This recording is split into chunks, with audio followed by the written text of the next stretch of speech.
Hey, Shalom. Shalom. We'd like to give all praise and glory and honor to Yahweh, Ba'ashem, Yahweh Shai, Ba'ashem, Makakadash. double honor to the apostles of the great millstone. Peace and blessings to Yakin pushing his word and truth and sincerity throughout the four corners of the earth. All right. Once again, we are the Hebrew Israelites. All right, we come week in and week out to prophesy about what? The Babylon the Great, which is AKA America. All right. All right. This is modern day Babylon. All right, and we talk about what? The destruction that's going to happen, which is prophecy. And also to let our people know, you so-called black, Latinos, and Native Americans know that you are the true Hebrew Israelite. All right, and we also know we are scattered throughout the four corners of the earth. So if your spirit resonates with the spirit of this truth, then you could very well be a nation of Israel. All right, so we're just going to get into it. Like I say, what we've been seeing happen a lot is prophecy come on and has been happening. Because we're in these times where prophecy's been ringing out. Hey, and what's about to happen? We're going to see what? More famine about to hit. We're about to see World War III. All these things are coming to what? Coming to pass. We've seen prophecy pass, but we're starting to see more prophecies that's about to happen. That's about to become current. This is 2nd Ezra, chapter 15, verse 1. It says, "Behold, speak thou in the ears of my people the words of prophecy." All right, and speak thou in the ears of my people the words of prophecy. Now, who's going to be speaking this word? This is going to be the mouthpiece of the Lord, and the Lord is Yahweh. All right, meaning He exists. All right, that's the Hebrew name for the Lord. Okay, it's not just God. All right, why every idol god has for these other heathen nations have a name. The living power have a name, and his name is Yahweh. And his son, who the word English called Jesus, is Yahweh Shai. All right, meaning he is salvation. He is our deliverer. All right, and he speaks through what? His prophets. We've seen that time and time throughout the scripture. All right, so why not now? Because that's the truth. Because we're speaking the truth. He gave certain men's words to speak and give ear to what? His elect. Right. Proverbs chapter 18, verse 10. "The name of the Lord is a strong tower.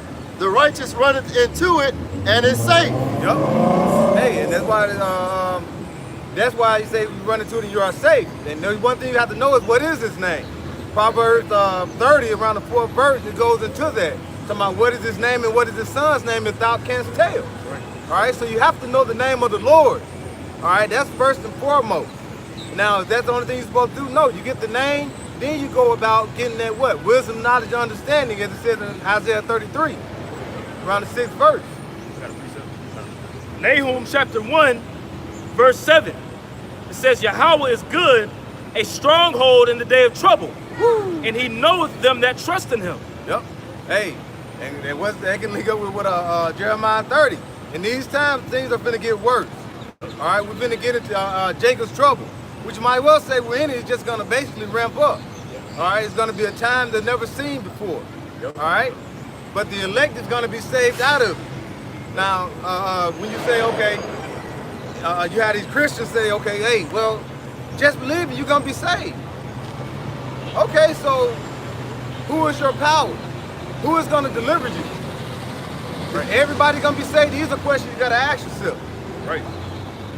Everybody's not gonna be saved, man, because at the end of the day, if everybody was gonna be saved, why would the Lord be judging? Right. Why would there be a great judgment if the Lord wants to, if he loves everybody and wants to save everybody? It doesn't make sense when you just really read the scriptures, right? When you follow the narrative, what Christianity teaches is completely against what the scriptures is teaching, man. I got another precept real quick. It's Acts chapter 2, because you mentioned everybody being saved, right? Acts chapter 2, I'm gonna start at verse. You know what? I'm gonna start at verse 17, because this is happening right now as we speak, right? It says, "And it shall come to pass in the last days, saith Yahweh, I will pour out my spirit upon all flesh. And your sons and your daughters shall prophesy, and your young men shall see visions, and your old men shall dream dreams. And what the Apostle Peter is doing right here, he's quoting the book of Joel. He's quoting the prophet Joel. You see, because when you go up into it, what happened in the beginning of the chapter? It was Pentecost. You see, and the Holy Spirit from on high came down. Right. You see, so he's quoting that prophecy which came to pass in the time of Joel, but that prophecy is coming to pass now too. Right. You see what I'm saying? Because the Lord is pouring His Spirit out upon us in these last days, as He said He would do. Right. Verse 18. It says, "And on my servants and on my handmaidens I will pour out in those days of my Spirit, and they shall prophesy." Yep. You want to make your point? That remind me of that little girl. I forgot what I think she was a Southern Kingdom, and she was crying because she had saw. You remember that she had that vision, all right? Because he was like, "What?" That Spirit got poured upon her to receive that. Yep. You know, and she was crying, and she was basically saying, the Lord is coming. She was fearful. She was scared. Yep. You know what I'm saying? And matter of fact, I just heard a lady I know, and just said a testimony. She told me about a month ago. She said, "Hey, I had her little niece had a vision." What she called it because she was crying because she said she saw something real big behind her auntie with big old wings and things like that. She was fearful. All right, and I just me thinking, because she thought it was a demon. I was like, it could have been an angel, and she said it was just dark after all that. That's the Spirit getting poured out. Right. and it's basically, how do we know these times? Through the Spirit of prophecy. Right. All right, that's why we measure the time diligently in itself. All right, pursuing second edge. Hey, in the last days, the prophets will be on the scene prophesying against great kingdoms, man. Mm-hmm. Right. You see, so when you see the prophets on the scene, we see this word going out, you got to understand that the Heavenly Father's getting ready to bring a judgment, man. That's right. You see? But our people are so hell-bent on just living in this life, man. Following after this world, the ways of this world. You see, they're so hell-bent on this life when it's all fucking vanity, man. Mm-hmm. You see? All this shit that we're living in right here, all this shit underneath the sun is all vain. Right. See? The scripture says that the Lord made the creature subject to vanity, man. So that the same that's subject to vanity can be subjected into hope too. So we have something to hope in, man. You get a point? Let's go ahead. This is Matthew 13 and 16. It says, "But blessed are your eyes, for they see, and your ears, for they hear. For verily I say unto you, that many prophets and righteous men have desired to see those things which ye see, and have not seen them, and to hear those things which ye hear, and have not heard them." So the prophets of old, they desired to see what we seeing right now, man. When you go to Ecclesiastes 1, it tells you, Ecclesiastes 1 and 9, it tells you that the thing that has been, it shall be again. The Lord requires the past, man. And the prophets knew that the Lord would not tarry the destruction, man. We're seeing it play out through our very eyes. But it starts spiritually first. Our people not spiritual. They can't see what's going on, man. Hey, the prophets are the same spirits of the prophets that was back then are here in these modern times. Right. You have some maybe that came and basically has went back to the spirit world, but they was here. You know what I'm saying? But we still have the prophets. All right, those same spirits that came back. And what do? They fall in their same lie, doing the same thing, pushing the word of the Lord. All right?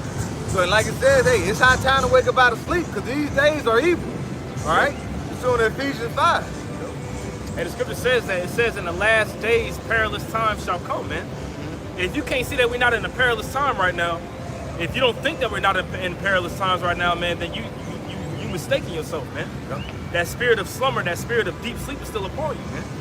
You see? It's the reason why the Lord is bringing these different plagues and pestilences, man. That's right. It's because the Heavenly Father is judging this place, man. Okay? I got you. No, you good. Acts 2 and 19. "And I will show wonders in heaven above and signs in the earth beneath." Hey, and what was that last night? Me and the priest over here, we were saying, I think you and Benaiah saw, what I'm saying, saw some signs in heaven last night. So these things, and he's making things visual for everyone to see. Yep. Even like say in Ukraine now, they're starting to see all type of so-called UFOs, knowing that they're the chariots of the Lord. All right, and those, like I said, what is it doing? It's stirring spirits up. All right, and like they I work said, on the minds of individuals. they work on the minds of individuals. All right, they're working on the mind of men. All right, And what you're gonna think when you start seeing them, they just become more and more prevalent into the earth. You're gonna go into that 2nd Exodus 13 where they're gonna do what? They're gonna be so afraid, these other nations, they're gonna be fighting amongst each other, but they're gonna turn around and they're gonna fight the chariots. All right, they're gonna fight the Lord. And the Lord is going to make them do that. That's right. The Lord is going to put it in their minds for them to fight against them. But that's just how proud these devils are, man. The Lord, and that shows that the Lord is so powerful that He's going to put it in their minds to literally do that. The same power that created them, He's going to put it in their mind to fight the power that made them. They made the state military. They're prepping already. That's to let you know the time is getting real short out here. Going back, Acts chapter 2, verse 19. And I will show wonders in heaven above, and signs in the earth beneath, blood and fire and vapor of smoke. The sun shall be turned into darkness, and the moon into blood before that great and notable day of the Lord comes. Hey, and what's gonna happen? You're gonna have things ramp up with these nations against nations, as it says in Matthew 24, kingdom against kingdom, and that's gonna bring forth what? Nuclear destruction. Yep. And it's gonna be basically what? How do you say it was the ice age that happened? You know, you were with what the moon and the sun, everything getting darkened out. How is that gonna happen? The Stone Age. The Stone Age. Yeah. Who was that? Einstein said, yeah. They said World War IV is gonna be fought with what? Woods and stones? Sticks and stones. Sticks and stones. Yeah. So this is what's coming. They know what's gonna happen. Because you gotta think, World War I, World War II especially, you have one battle in one day, and you killing 10,000 people would die on the battlefield. Now just imagine the weaponry they had back then and the weaponry they have now. All right, going to World War I and World War II, they ended up what? With tanks. And how did they really end up on World War II? They started what? That Hiroshima and Nagasaki, they had that bomb. Atomic bomb. Now they got things that's 10, 20 times stronger than what? Those atomic bombs. Now it's nuclear. Right. Yeah. Now these things gonna do what? They said basically 1 or 2 of these bombs now can basically destroy most life on Earth. Man, you got one Satan II missile that can destroy the whole east coast of the United States, man. Woo. One of them. See, and you have Vladimir Putin that came out on Wednesday this week and pretty much came out and was like, man, look, we've annexed particular territories in Ukraine. See, and what an annexation is pretty much when you overtake something. See, so he's like, look, we annexed these particular territories in Ukraine, and if there's any nations in the West that think that they're going to try to do something crazy, he's like, nuclear options are on the table. He's like, a tactical nuke is on the table. And then you have Dmitry Medvedev, whatever the hell his last name is. He came out and said the same thing. Pretty much he backdoored Putin after Putin made that statement on Wednesday. He came the next day and was talking more shit.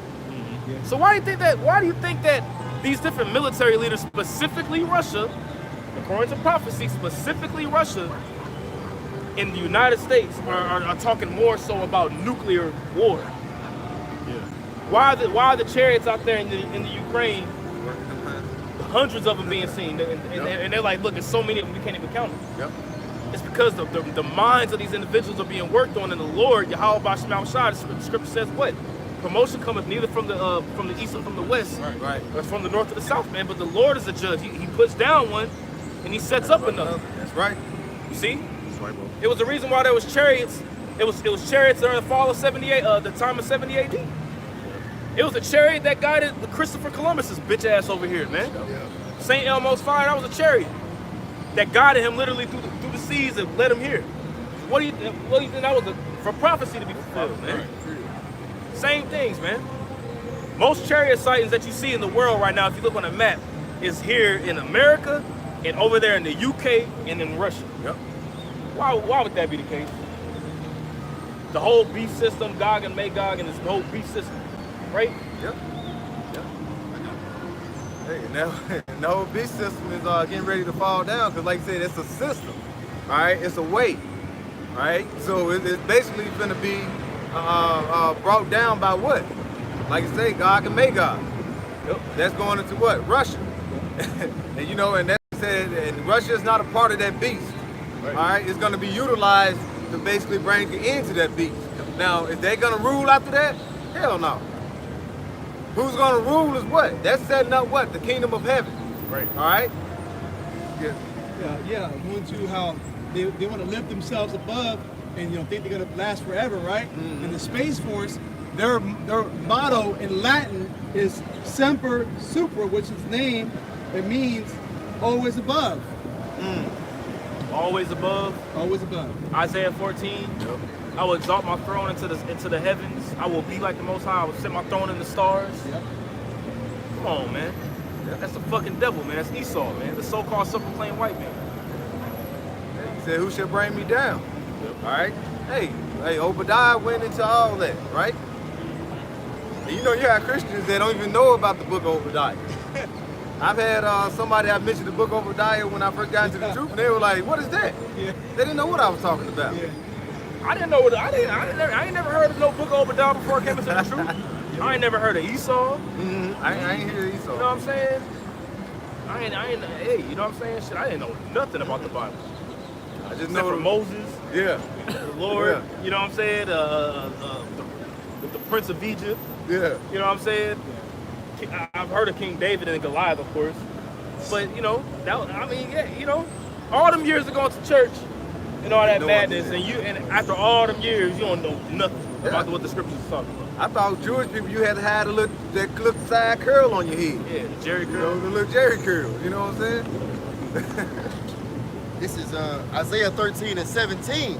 Behold, I will stir up the Medes against them, which shall not regard silver, and as for gold, they shall not delight in it. And that the Medes are going into the modern day Russians, man. Yep. And the Lord said he's going to stir up the Medes against who? Esau, Edom, because in Isaiah chapter 13, it talks about present day Babylon the Great being destroyed as in the manner of Sodom and Gomorrah was destroyed. Right. And what place lifts up the same customs and the same principles as Sodom and Gomorrah? It's America, man, Babylon the Great. And you can go to that in Revelation 11 and 8, Yep. For their dead bodies was brought down in the land. Yeah, you got it. Yeah. Yeah. Oh yeah, the dead body was lying. Their dead body was lying in the street. Spiritually Sodom and Gomorrah, roughly paraphrasing. Sodom and Egypt. All right. So what is that? That is basically the spirit of Sodom, the spirit of Egypt. All right. Spirit of Babylon. When you hear about the modern day kingdom is going to be destroyed, is it going to put America in the Bible? No. It gave you these different prophecies. All right, to basically say what spirit is going to be in. All right, where do you see all these moles running around? All right, man with man, woman with woman. Same thing that was happening in Sodom and Egypt. All right, bestiality. All these different nasty abominations. It's right here in Babylon the Great, aka America. They say what? What is it? Do as thou wilt. All right, the Aleister Crowley spirit. What is that going to? Just do it. You know what I'm saying? The YOLO spirit. Loving the world. Pretty much to love the world and to obey the lust of this flesh, man. Which lets you know that this place is being ran by the power and spirit of the spiritual demon Satan operating through his people, the Edomites, man. Right. That's why we call him the devil. Okay? That's why we call you damn so-called white people, you Edomites, right? That's why we call you Satan, man.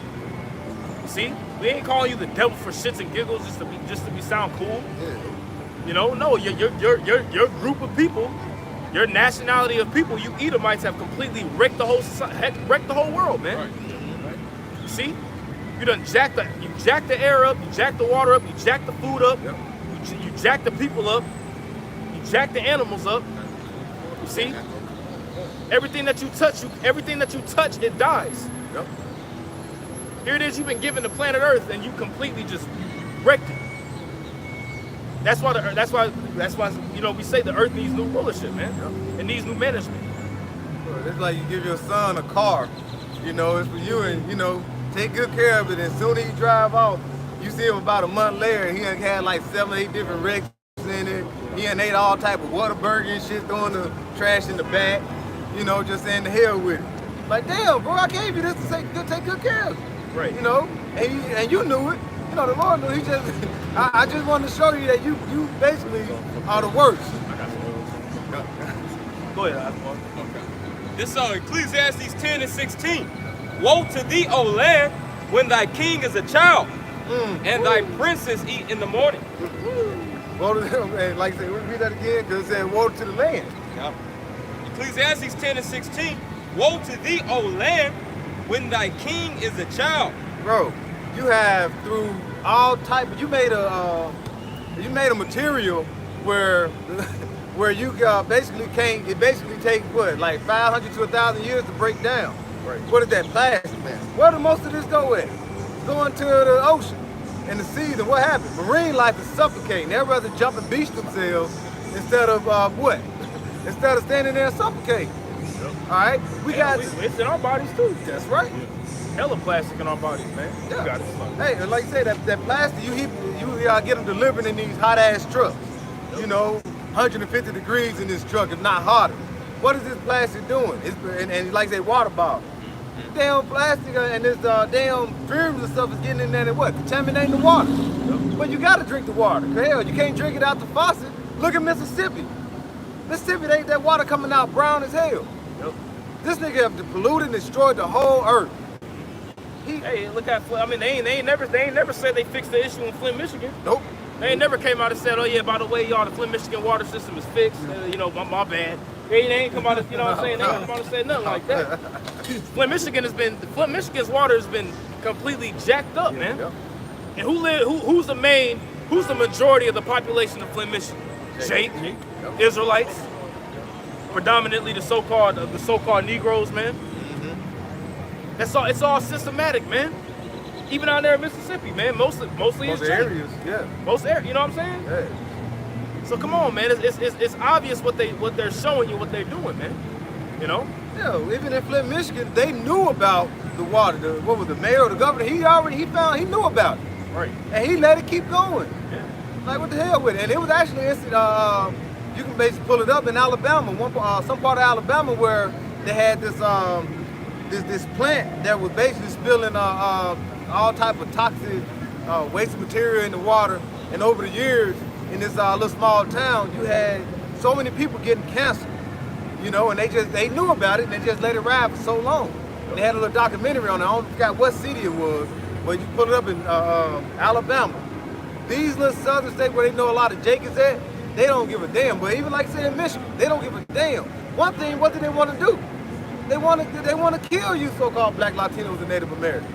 All right, they still got the same spirit as Cain. All right. Yep. I got something. They still got the same spirit as what? Esau. Esau would say the day would come after my father. Brother paraphrasing, what did he say? He said I was going to do what? Look to kill my brother Jacob. Now he's doing whatever he can to destroy his seed. That's why he don't mind destroying the lower class of Esau or the other nations, because he knows we spread throughout the other nations. And the elites of Esau know what can I do to destroy them. Right, exactly. Destroy most of the people. Right, exactly. Going back to the Georgia Guidestone. He want to just have 500 million people. A lot of those going to be the ones that know their lineage. The other ones, they're going to leave what? Try to leave in slavery. They want to come back like the phoenix, out the ashes. And they want to make you perpetual slaves, man. Yep. You know, but a majority of the people, they just going to completely just kill off by starvation, man. You know? And I want to say particular things. I don't want them to cut the video. It's Sirach 10 and 1.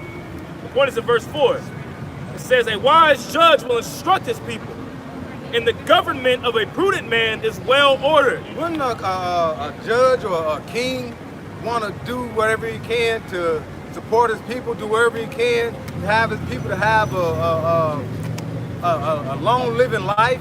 You know what I'm saying? As far as keep food and plenty of food, keep you from struggling.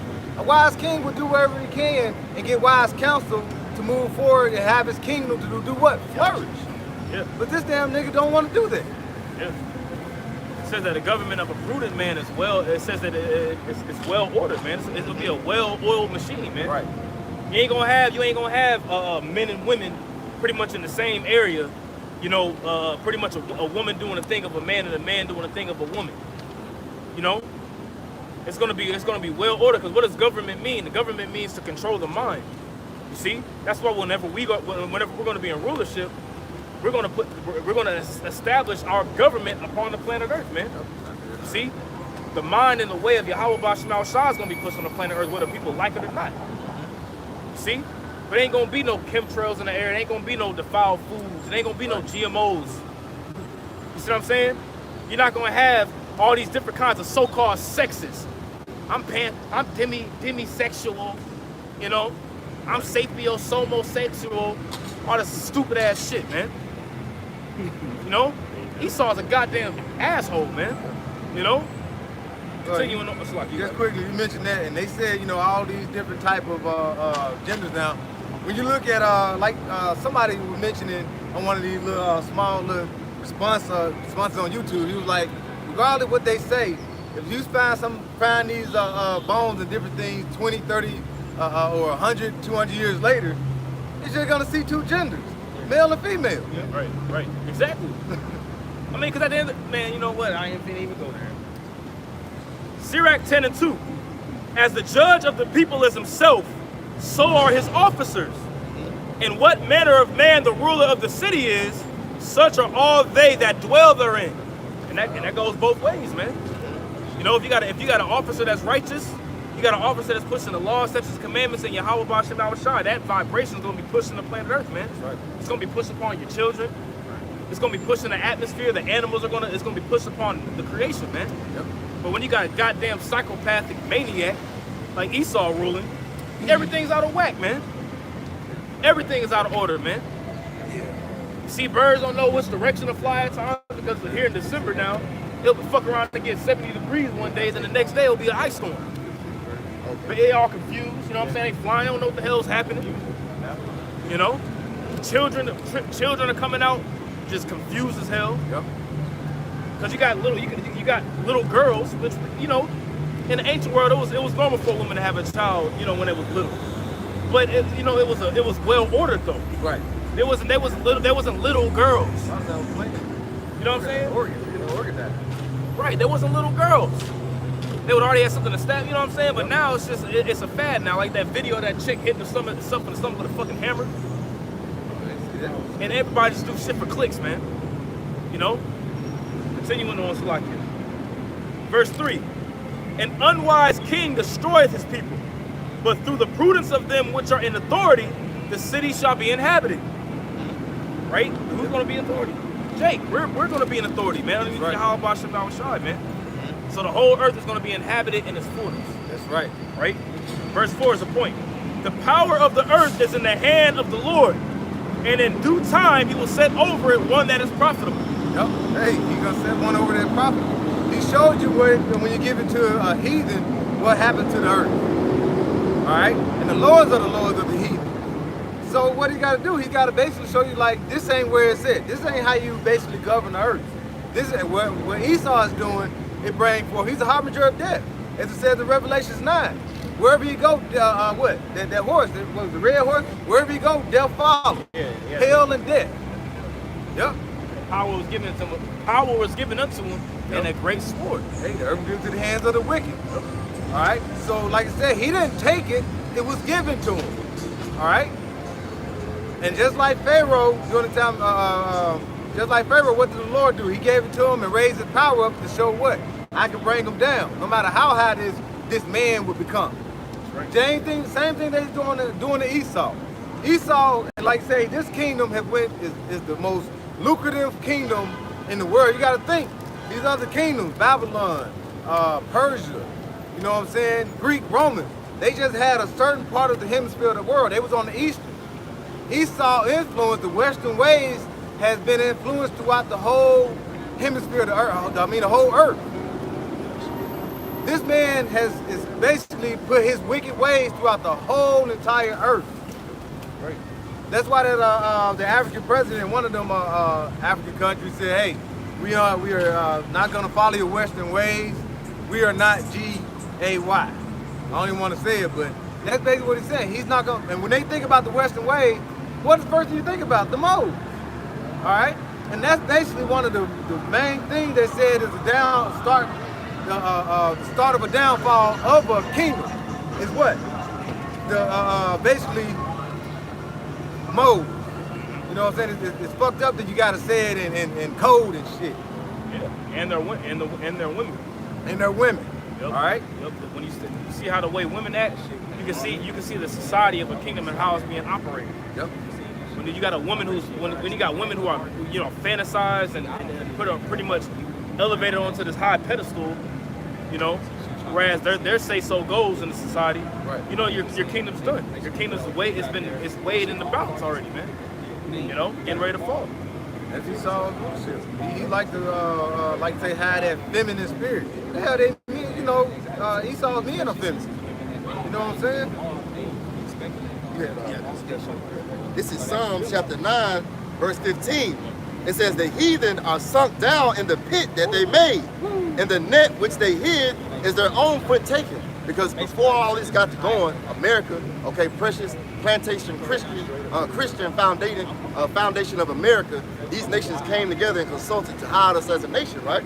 But little they know, the Lord had a bigger plan for them. We just had to go through our iniquity or our punishment until these devils get taken out of power, like the brother just said, right? So they're being sucked down in their own pit right now through all the calamity and the lawlessness that America is going through right now, with these people doing as they will, doing as thou wilt, okay, destroying families, okay, putting up feminism. They sinking, man. And the brother brought out Sirach 10, going into a judge. The officers are as the judge. They all out of order, just like his ass. But this is the point right here.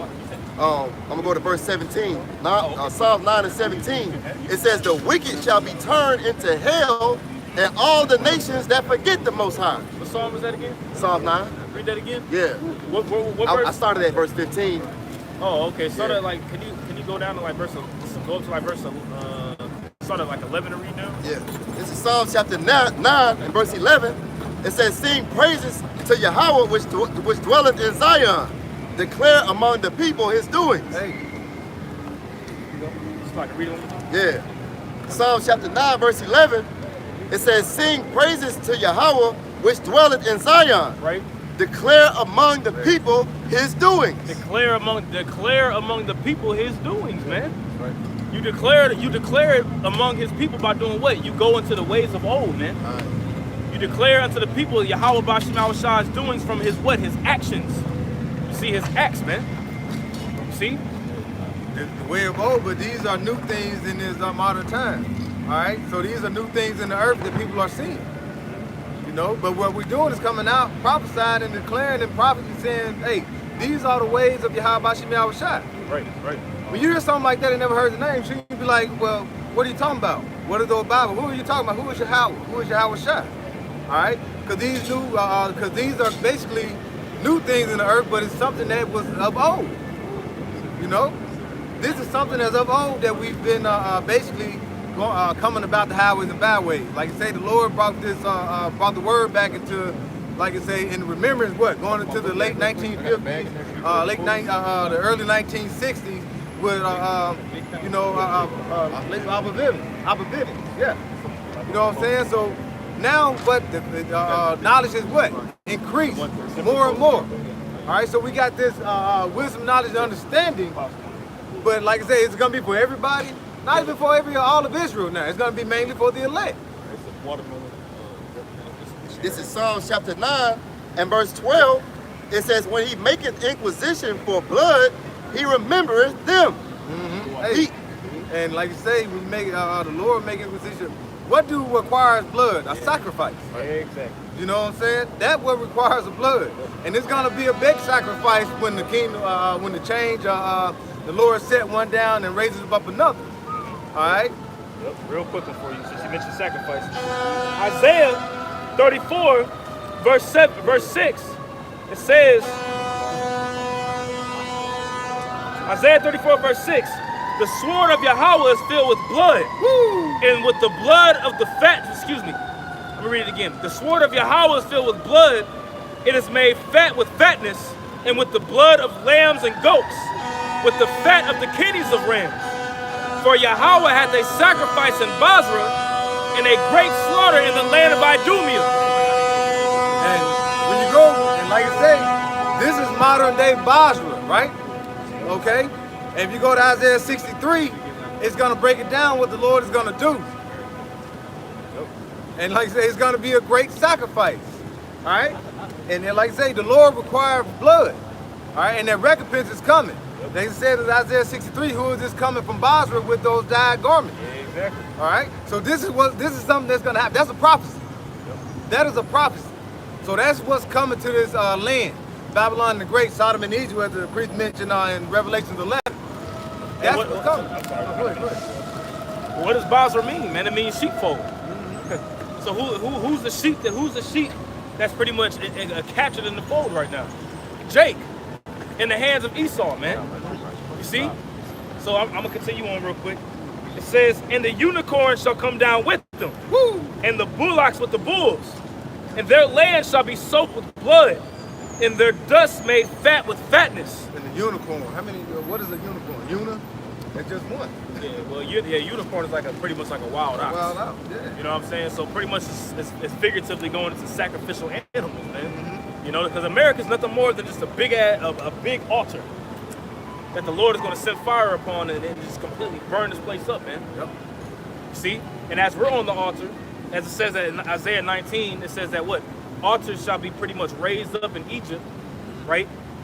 Whereas we will be calling upon the name of the Lord, speaking in our the language of Canaan, right?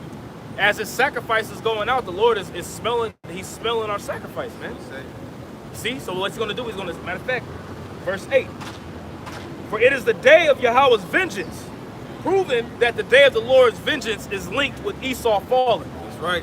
Okay? That's what that proves. The day of the Lord's vengeance is tied in with Esau going down. Okay? So it says, for it is the day of Yahweh's vengeance and the year of recompenses for the controversy of Zion. Controversy. Hey, and what is the controversy? Can we get that word controversy? Yeah, I got you. Isaiah 34 and 8. I got you. Okay. And like you said, hey, read. Isaiah 34 verse 8. For it is the day of Yahweh's vengeance and the year of recompenses for the controversy of Zion. Recompenses. So what? That's basically whatever they did unto you, he's going to do unto them. Exactly. All right? Going into, what is that? Revelation 13. Right. All right? So that recompense is coming for the day of the Lord.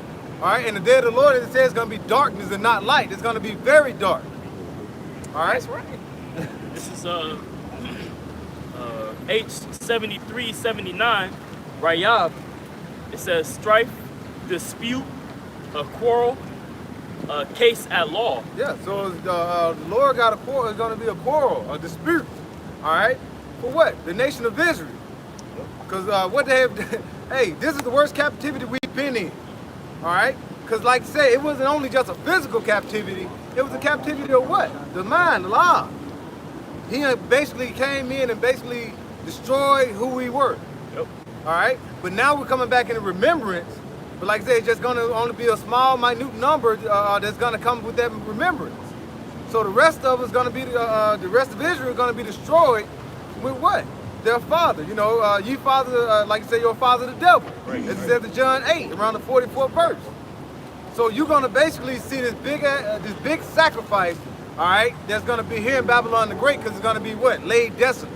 Right. It's going to be, we're going in that earlier, it's going to be with what? Burning of fuel and fire for this next world war. That's right. That's right. And then they be like, oh, well, what about y'all? Y'all sit here in Babylon. Hey, we got faith. We believe that the Lord is going to deliver us up during that time. It's Isaiah 9 and 5. For every battle of the warrior is with confused noise and garments rolled in blood. Hey, and when you see a battle, like it's basically in the ancient time, you hearing that, cling, cling, cling, cling. Y'all have seen movies and stuff, all right? It's a confused noise. You don't know what's going on. You just hear a lot of and clinking and clanking, all right? So it's confused noise. So for every battle of the warrior is with confused noise and garments rolled in blood. all right, so you had these different wars, like I say here, had the Revolutionary War, the Civil War. This was a lot of wars that were what? Made with confused noise. Running around, clinking, firing these, the cannonballs, you know what I'm saying, out these cannons. And you see all the military advances that happened over the period of time, throughout the century. It says, but this shall be with burning and fuel of fire. But this one here is gonna be burning of fuel and fire. All right? Why? Because the investment of their military. Look, hey, got the fire truck going through. Man, fuel of fire. Yeah. Yep. Ain't no fire truck gonna be able to put this flames out here. Nope. Nope. Fire truck gonna be melted. And like you gotta say, with a chemical fire, you can't put fire chemicals out with water. You know what I'm saying? So you gotta think, this is gonna be a fire that's gonna burn for a very long time. We're gonna be over, like I said, in the Kingdom Point, like, yeah, that's where we used to be at. We had that over. They were like, I see the smoke burning. Like, yeah, we was over there. Esau had it. They were looking like, what? The nigga out in the field? Everybody basically is over? Like, yeah. And then you pull up pretty much through a spiritual vision and show what these niggas. You show them Joe Biden. Yep. You know, with that crooked ass smile, just like, hey guy. You know, you over here, you showing them like this was the guy that was in rulership. Yep. Showing him slipping and falling off his bike, you know, not knowing where the hell he's going. Yep, trying to get up the stairs, can't You know get what up I'm the saying? stairs. Yeah. Yeah. They gonna show all these. all these devils, man. You can see Mike Zuckerberg. They're gonna show the old videos of Bob Doyle. Man. You know, I know some brothers don't know about all these. Hey, they be like, dang. Like, Show me Edomite from the 80s. I wasn't around back then. I was watching 80s clips last night. yeah, with the mohawks and shit. Yeah. Yeah, they like, yeah, they were ruling. Yeah. Good. Hey, the earth given to the hands of the wicked for what we did. Yep, exactly. This James 5:1. Go to now, ye rich men, weep and howl for your miseries that shall come upon you. Who is the rich in this society, man? Okay, who's made all these laws and unrighteous decrees against our people and these other heathen nations, man? Because when you come over here, you gotta bow down to the law that these devils made too, man. You might have it a little better, but you still are under the rulership of these devils, man. Right. But it says, go to now, ye rich men, weep and howl for your miseries that shall come upon you. And what are those miseries that's about to come upon you?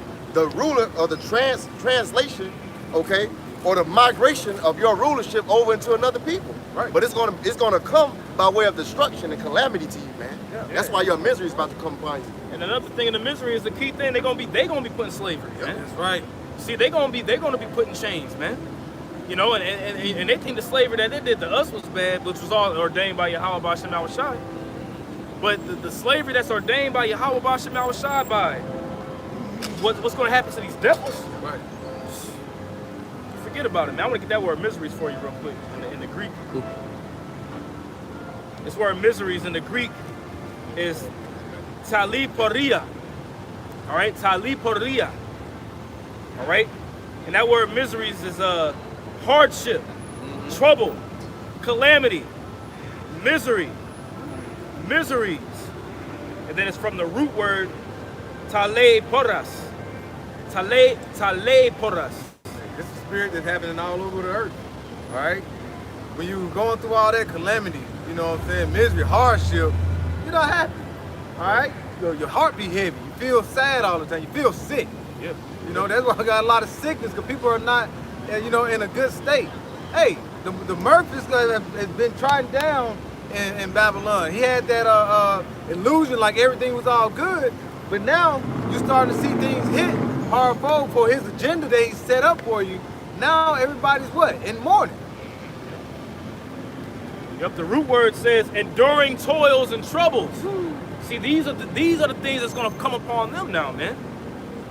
See, the scripture says that the scriptures pretty much say that what it says that it wasn't our judgment to drink the cup, but we had to drink it.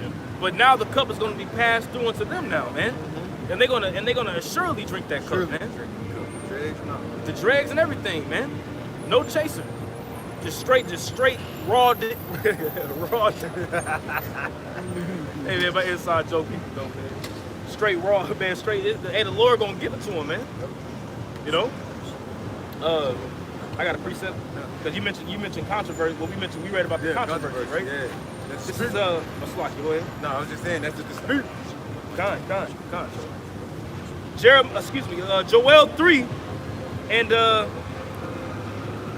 let's see, verse 5. It says, because ye have taken my silver and my gold and have carried into your temples. Man, I gotta start up. I gotta start at verse 4. It's really a good chapter, man. I don't want to, like, you know what I'm saying? I mean, it's really gotta start from the top. So if you got a precept you can bring it out, I gotta start from the top. Isaiah 24. Okay, yeah. Yeah, I'm gonna go back to Isaiah 24. This is Isaiah chapter 24.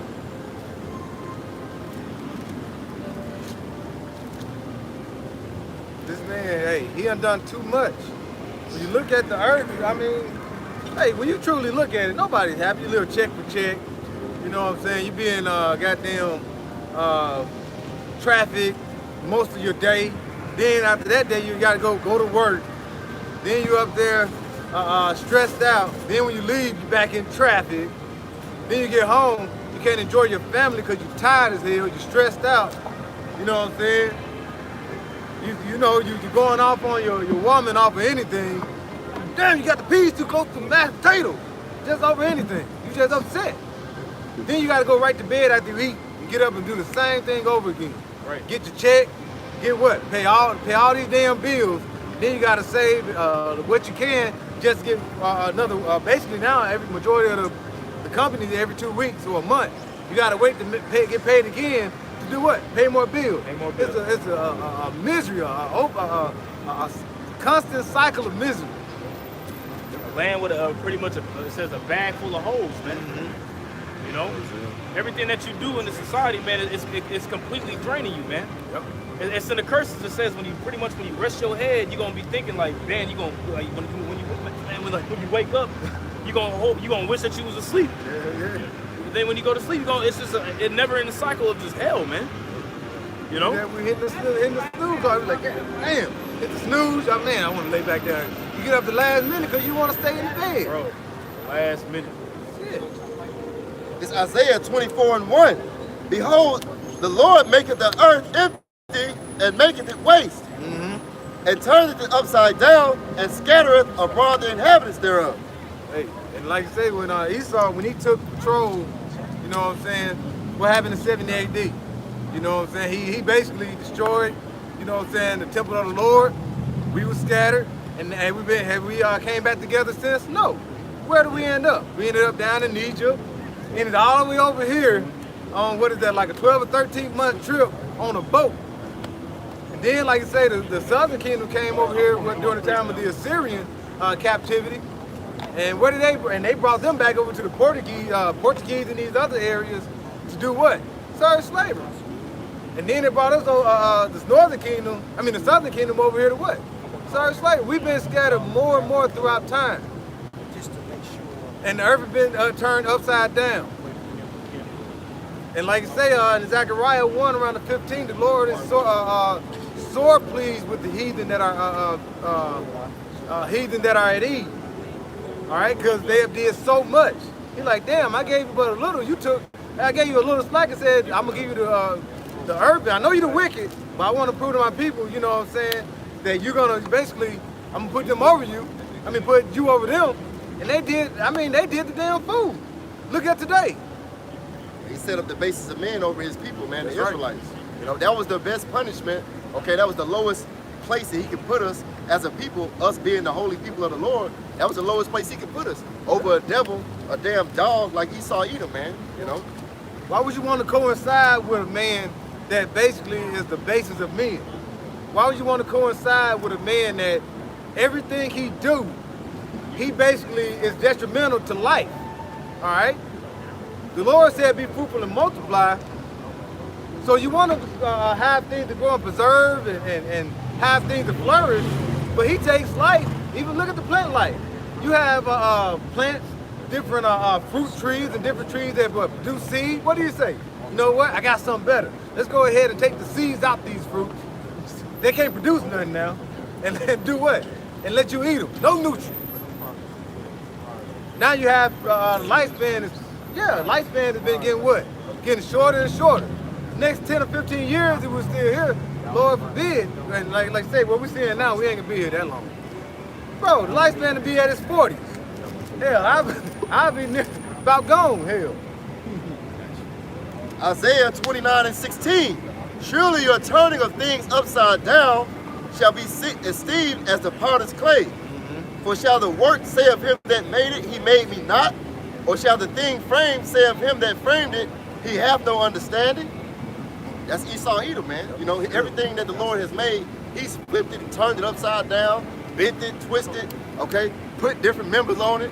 Said you can take your members and swap it for some other. Hey, man, this man is the devil the Bible speaks of, man.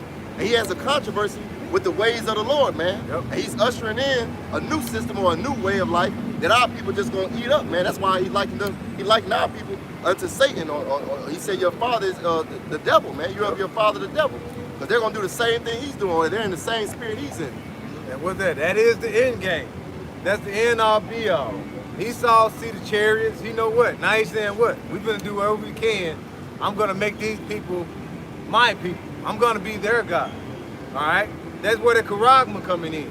That's where the beast system is all about. He's setting up for what? To give you the okie doke. All right, when they say the beast system, they be thinking, oh, what? Is that a person? No, that is the way he's doing. That's why he announced what in December. What was that? He's gonna basically set up to receive what? Like a digital type of currency. Yeah, he's gonna get basically changed all way of life. Remember back in the day when you go into history, you had a tally system. They had the wood system, and they had to tally up. Then it became what? It became a system with what? Currency, fiat. Well, now it's fiat currency, but with coins, dollars, things like that. All right. Now he's saying what? We're gonna take all that away, and eventually we're gonna come into what? Everything's gonna be digitalized. So when that happens, the same time he's switching that up, he's showing you more and more how he's trying to put something in you. All right, that you can have your medical information. You know, something happened to you. You make it seem so convenient. You know, you can just use that and open your door. If something happens, you pass out. Don't worry about it. They can just scan you in and actually whatever was wrong with you. You know, he's setting you up for what? He's setting you up for his system, for him to be what? Your God. He's trying to do away with the living power and become your God. This is what the devil is setting up for, the spawn of Satan. Yeah, I was just saying, now, and they're already doing it right now. If you got insurance, right, they want you to get a checkup, and you get like so much amount of money on your checkup. But if they can put money in that easy, you're damn right they can take it out that easy. Yep, exactly. Yeah, because you ain't basically following the ways, what can they do? Cut off your finances. Yep. You know? It's lucky I got a little heat, but hey. No, hey, brother, hey, it's the time of getting heat. All right? That's my bad. If I could also say, you know, Esau also uses that way of convenience. He'll say like, okay, look, if you, for example, you put this chip on your hand, you know, you could check out at the store easier. Or maybe you go to like brother's going in to go to the doctor, get a checkup, check the chip. It has all your vitals in there. What money? Comes with money. You know what I'm saying? Access to, whether it be your crib or work. You know what I'm saying? Well, that's why it goes into that in Isaiah the 14th chapter. Exactly. You know what I'm saying? I will be like the Most High. You know? Because I guess that's what Esau wants to do, man. He literally wants to get pretty much a count on everybody to where he has access to everybody's information, all the way down to whether it be their health, their money, their loyalty. You know? That's all it is. You know, and a lot of people are gonna fall to it, man, especially when it comes to this healthcare. Yep.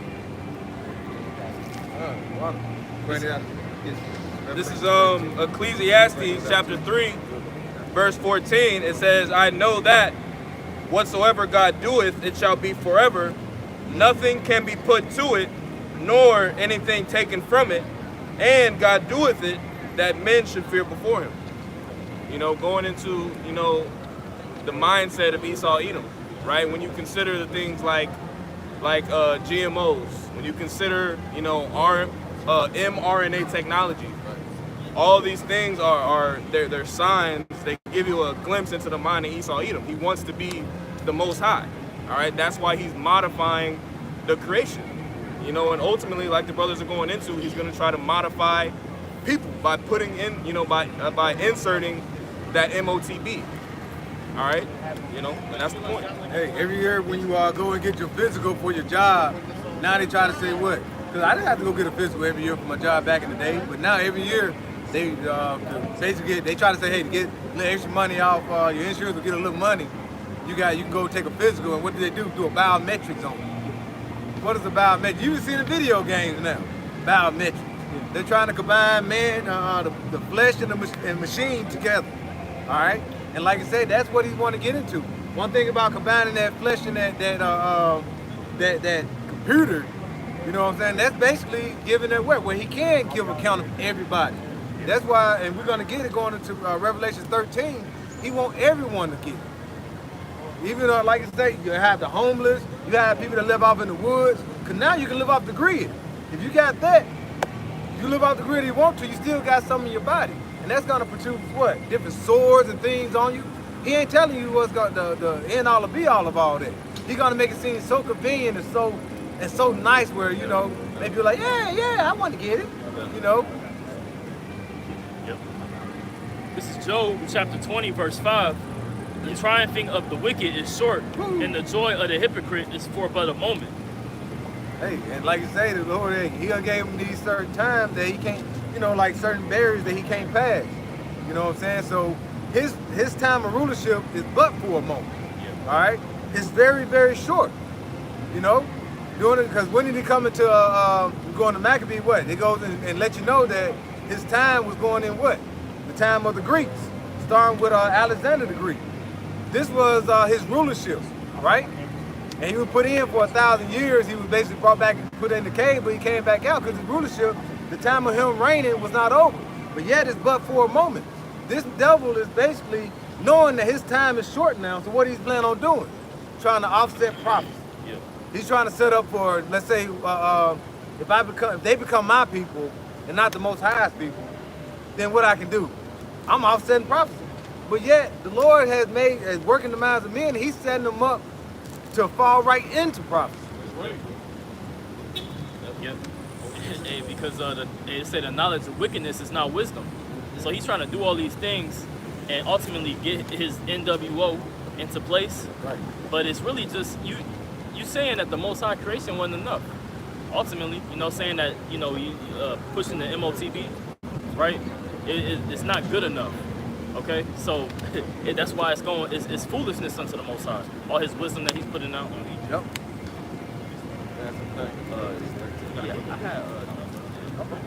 This is Job chapter 14 and verse 5. It says, seeing his days are determined, the number of his months are with thee. Thou hast appointed his bounds that he cannot pass. Yep. Right? Going into the rulership, you know, of Esau, Edom. Everything was already decreed, you know, going back, you know, to the foundations of the earth. You know, those things were already prescribed by the Heavenly Father. And all we're doing is we're watching it play out, you know, in the flesh. You know, but Esau's in a hell of a situation because he's been given the pride that he has, you know, he's been created with that pride. And there's nothing he can do about these prophecies. You know, the prophecies are undefeated. You know, so he's in a hell of a predicament, and that's why he's about to wow the fuck out. All right, that's why he's about to completely, you know, go balls to the walls to establish this NWO. Yep. You know, because what else he gonna do? Yeah. You know? Hey, like you say, you always have an antagonist. You always have, like you say, in a movie, the good guy, the bad guy, and always in like a movie, because this is the Most High's movie, right? What does he do? He always get to a point where it looks like he's gonna be ruling, or he's gonna be in power, or he's winning. And you know what I'm saying? And all of a sudden, what he do? He give everything he got. Because what? Like I say, the righteous man is going to come back. So he's going to say, I'm going to throw everything out as I can. You know, watching, what is that, Dragon Ball. What did the enemy always do? He do whatever he can. He came to it, becomes his final form and throws everything what he can out to him. But hey, like I said, the Lord said, hey, they can be wiped away, especially here in Babylon the Great, in 1 hour. 1 hour. You know what I'm saying? So the hell with Esau and what he think he's gonna do in the world, because we know through prophecy, you know what I'm saying, we're not ignorant to his devices, all right? And we know the tribe of the wicked is short, and we know Esau Edom is what? He's gonna basically be brought low. His system is not gonna flourish. This is the last half. The point is in verse 6, Job 14 and 6. It says, turn from him that he may rest till he shall accomplish as an hireling his day. right? Again, you know, this spiritually can be applied to Esau Edom. He's been hired, all right, to do a particular job, all right, and he's been given the necessary tools. You know, he's been given the sword, you know, to destroy and wreak havoc on the planet Earth. He's been given the power to deceive, you know, and to persuade, like the brother was going into. He's gonna make the chip look real, you know, convenient, enticing. Yeah. Right? He's a marketing, you know, genius to an extent, you know. Hey, But see? yep. Hey, and like you said, that's going into what? He's been given a limited time. And you just read earlier in the chapter in Job 14 that he is given bounds that he cannot pass. So the Lord have gave him the keys, like you say, the keys to the city. And then what it said, he was like, you can run this city for a certain period of time. But what you see, the city is run down. So the Lord was like, hey, new management, as it says in Sirach 10, we need new management now. So he's gonna basically bring down one and set up another. And that kingdom that's gonna be set up is gonna reign forever and ever. But we know Esau is gonna set up his, finish out his kingdom here with what? With prophecy, as it says, with the corrupt. Just going into what the brother, you know, is going into, you know, this nigga's ultimately trying to defy prophecy. All right, things that have been set before, he's trying to come against. All right, this is an account of that. This is Numbers chapter 7 or chapter 23, verse 7. And he took this parable and said, Balak, the king of Moab, hath brought me from Aram out of the mountains of the east, saying, come, curse me, Jacob, and come defy Israel. Verse 8, how shall I curse whom Yahweh hath not cursed?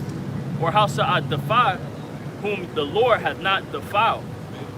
So yeah, you can't ultimately, man, once the Lord said something, all right, the Lord say, you know, his word has gone out and it won't come return unto him, right? Once he sets that decree, right, it's nothing to come up against, man. Right. Like the Lord, like we was going into, you know, he set his bounds, all right? He said, this is much wickedness, nigga, you do it all you can in this time. Right. But it's gonna come a certain time where the people of Israel is gonna come up on their feet and overcome thee. So, And what was that number? yeah, Numbers 20. What's the thing? There was a time where the Moabite, he basically set up, might well call him a sorcerer. He said, he was said what? Come and curse Israel. Letting you know that the left hand do have power. Right. All right?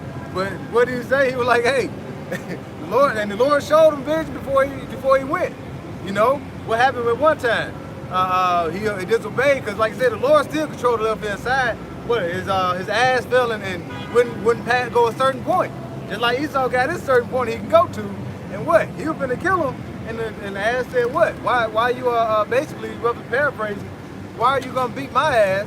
And basically it was a angel with a flaming sword ready to slay him. You know what I'm saying? So just like that, you got, hey, the Lord, he controls everything. He got, like say, what is that? Isaiah 45. He calls the light and the dark. He create evil. Yeah, the Lord does all these things. All right. So with these evil that happened, you don't think the Lord has allowed Satan and his minions to do what? Run a buck and have Esau do what he has to do what? To show that he's the wicked of the earth. And the Lord is going to basically, like I said in 2 Thessalonians, the 2nd verse, he's going to be revealed. And after all that, the Lord is going to bring them down. All right? That's why I said in Isaiah 63, who is this coming with Basra with dyed garment? This is a prophecy that's about to happen after Edom kingdom is going to be brought down. If y'all already brought this out, this is Job chapter 20. I'm going to start at verse 22. It says, in the fullness of his, do you have it? I was just about to put that. Now you got it. You got it? You want me to get it? Yeah. Oh, I'm holding that. Job 20 and what verse was that? 22. Job 20 and 22. 20 to 23. Con. Job 20 and 22. It says, in the fullness of his sufficiency, he shall be in straits. Yeah, so pretty much, you know, like the brother's going into, you know, once Esau pretty much is about to fulfill his agenda here on the planet Earth, it says what? It says he shall be in straits. And he's going to be in a position of difficulty, right? I'm just going to go into it. Go ahead. Yep. It says, every hand of the wicked shall come upon him. And that wicked is going into like you know, your average people, man. Your laborers, people that have really worked to build this place up, man. People that were under Esau and giving him the benefit, you know? And that's a lot of people, man. Hey, these corporate offices, you see these people working in these different places, seeing Esau make millions and millions and billions, trillions of dollars. Like, you know, when these things happen, you don't think that even ourselves, man, we you know, people are gonna want to get their hands on them. You know, they're gonna be like, man, like, you know, if you see how these Edomites, even you know, certain managers, how they talk to, you know, lower management or even a laborer or worker, like they really, you know, you're like, man, I got a wife and a kid at home, man, why ain't gonna let this dude talk to me like that? You know, that's how people feel. Eventually, it's gonna get to a point where, like the scripture said, man, the wicked shall lay their hands upon them, right? Go ahead. James 5:4. It says, behold, the hire of the laborers who have reaped down your fields, which is of you kept back by fraud, crieth. And the cries of them have reaped, and the cries of them which have reaped are entered into the ears of the Lord of Sabaoth. Yeah, man. So, hey, the Lord hears the cries of these people, man. Like, even for us. Specifically. You know? Yeah, specifically for us. You know? And we tired of having to go to these whack-ass jobs, having to endure these Edomites, man. You know, hey, we know we better than this, but we endure that. Hey, but when that time comes, man, these people go and lay their hands on them. All right, I got a couple laws to back you up. Leviticus 19:13. Thou shalt not defraud thy neighbor, neither rob him. The wages of him that is hired shall not abide with thee all night until the morning. Yeah, see, there you go, man. We supposed to be getting paid that same day, and it takes Esau a week or two for us to receive that wage, man. But according to the law, we're supposed to be getting paid that same day that we work, that same wage, man. But Esau say, okay, well, yeah, according to how our system works or how we got it set up, either you're gonna have to be paid weekly or bi-weekly. You know? So that's wicked in itself, right there. One more, bro. Whatever you do. Oh, yeah, sorry. Deuteronomy, I'll give it right back. Deuteronomy 24, verse 14 and 15. Thou shalt not oppress, thou shalt not oppress an hired servant that is poor and needy, whether he be of thy brethren or of thy strangers that are in thy land within thy gates. At his day thou shalt give him his hire, neither shall the sun go down upon it. For sorry. Oh, man, All right, go ahead. Yeah. Hey, but at the same, like the scripture's going into, man, yeah, like we're not supposed to be oppressed, man. You know, hey, how much taxes we get taxed, man. Yep. And you work a certain amount of overtime. The working that day is not even worth it. I believe if you work more than 11 or 10 or 11 hours of overtime, you pretty much working for free. Yeah. It's not even worth it at that point. Yeah. But Esau pushes that on us, man. Hey, we gotta pay what, Medicaid, what is it? Social Security. Insurance for every damn thing. Yeah, insurance for everything. Even though we don't see it, we pretty much pay for these other government programs to pretty much keep going, man. To benefit these other people. Yeah. And the majority that benefit off of that is these Edomites, man. Yep. Super rich. They're the ones that are really eating off of the backs of the common person, of the common people, the common person. Right? I'll finish this up for you. Deuteronomy 24, verse 15, towards the middle. For he is poor and setteth his heart upon it. You see, like you don't like getting paid every 2 weeks, or once bi-monthly, or a salary, or once a month. You know, these teachers get paid like, I think a teacher gets paid like once a month, and then in the summer vacation, I don't even know if they get paid. Then again, I don't know. You know what I'm saying? Not much. It's not much. If they do.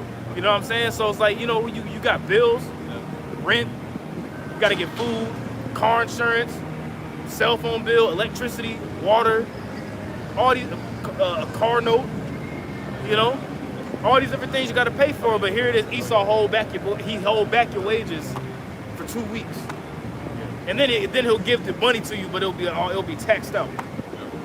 You know, it says, for he is poor instead of the salt upon it, lest he cry against thee unto Yahweh, and it be a sin unto thee. You got it. Yeah, that's right. Yeah, my bad. Read that last part again. Come on. Deuteronomy 24, verse 15, the latter, I'll just read the whole verse again. It says, at his day thou shalt give him his hire, neither shall the sun go down upon it. For he is poor, and setteth his heart upon it, lest he cry against thee unto Yahweh, and it be sin unto thee. Oh, there you go, man. Hey, and it's a sin unto Esau, man, because he withholds that wage, man. Hey, that's why when people say like, man, we live paycheck to paycheck, and we literally do live paycheck to paycheck. If you don't get paid that week or that by week, you through. Because you depend on that check, man. Hey, and that's why we crying out. The whole world's crying out against Esau, man. Hey, we not getting our wage, man. Hey, the people that get minimum wage, what is it, like 8 or 7.20? What is it? 8.25 now? Yeah, something like that. Hey, the minimum wage now, according to inflation, is like $15 to $20. You know, so it's like you getting paid. It's like you was getting paid $8.25 a few years ago. Now you making $15.20. It's like you was making $8.25 now. Yep. So if I can add, because I was actually just going to bring that up about inflation, because they actually call inflation, like if you like look into inflation, it's sometimes termed a hidden tax. You know what I mean? Because it's essentially the same. It's essentially the same thing as a tax. You know what I mean? And when you think about it, you know, they're paying you in a dollar. They're paying you in an asset that is devaluing over time. So not only are they withholding your wages, you know, by not paying you on a daily basis, all right, but what they're paying you in is losing value over time. So it's a complete scam.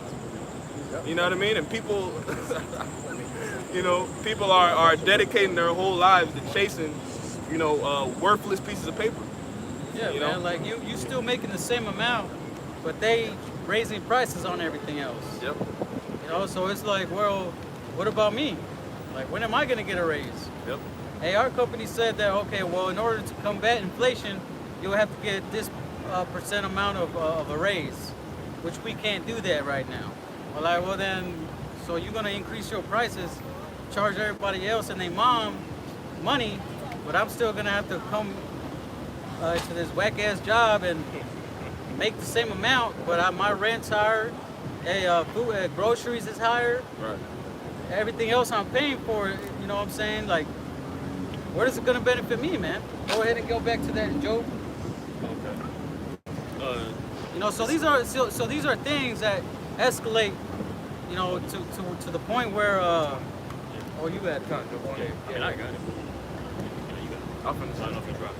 yeah, you know, so these are the things that, you know, so this just gives you an example, but we're giving you more of a defined reason of why these things will happen. Right. You know what I'm saying? Like, why regular people as laborers and like the scriptures go into those wicked will lay their hands on Esau, you know? It's not going to be just because all of a sudden their mind is just going to click, and no, it's going to be something that's built up. Go ahead. Job 20 and verse 23, it says, when he is about to fill his belly, God shall cast the fury of his wrath upon him and shall rain it upon him while he is eating. Yeah, man. So while, you know, because that goes into these elites, you know, because these elites have a worldwide agenda that they want to fulfill, you know, and right when they're about to fulfill that agenda, whether it be the, you know, the CHIP, you know what I'm saying, and the New World Order, you know what I'm saying, right when Esau's, these elites about to fulfill that agenda, they said what? Read that last part again. It says, God shall cast the fury of his wrath upon him and shall rain it upon him while he is eating. Yeah, man. So the Lord's gonna come down with that judgment. Go ahead. Take that word rain for you real quick. Oh, can you get Job 18? I want to get that word rain real quick here in Job 20 and 23. That word rain in Job 20 and 23 is it's matar. All right, matar. And that word rain here, it says rain, which is actual rain. All right, but it says figurative. So this is a figurative speak. It says rain hail or send hail. And those hailstones, when you can read about hailstones, it is also likened unto be missiles too. As a matter of fact, what precept is that where it talks about the hailstones? I want to say it's in Revelation. Brimstone? It says it, Revelation 16 and 21. Yeah, Revelation 16 and 21. I'll read it real quick for you. Yeah, Revelation chapter 16, verse 21. And there fell upon men a great hail out of heaven, every stone about the weight of a talent. And men blasphemed the Most High because of the plague of the hail, for the plague thereof was exceedingly great. Yeah, that's right, man. Hey, the Lord's gonna rain fire on here, man, via those thermonuclear missiles, man. And that scripture's not the only one that shows. As a matter of fact, that same chapter we're reading in Job goes into that too. Those ICBMs, man. And as a matter of fact, if you want to get that in Jeremiah 52, where those Assembly of Nations that will come up against Babylon, that all ties into it, man.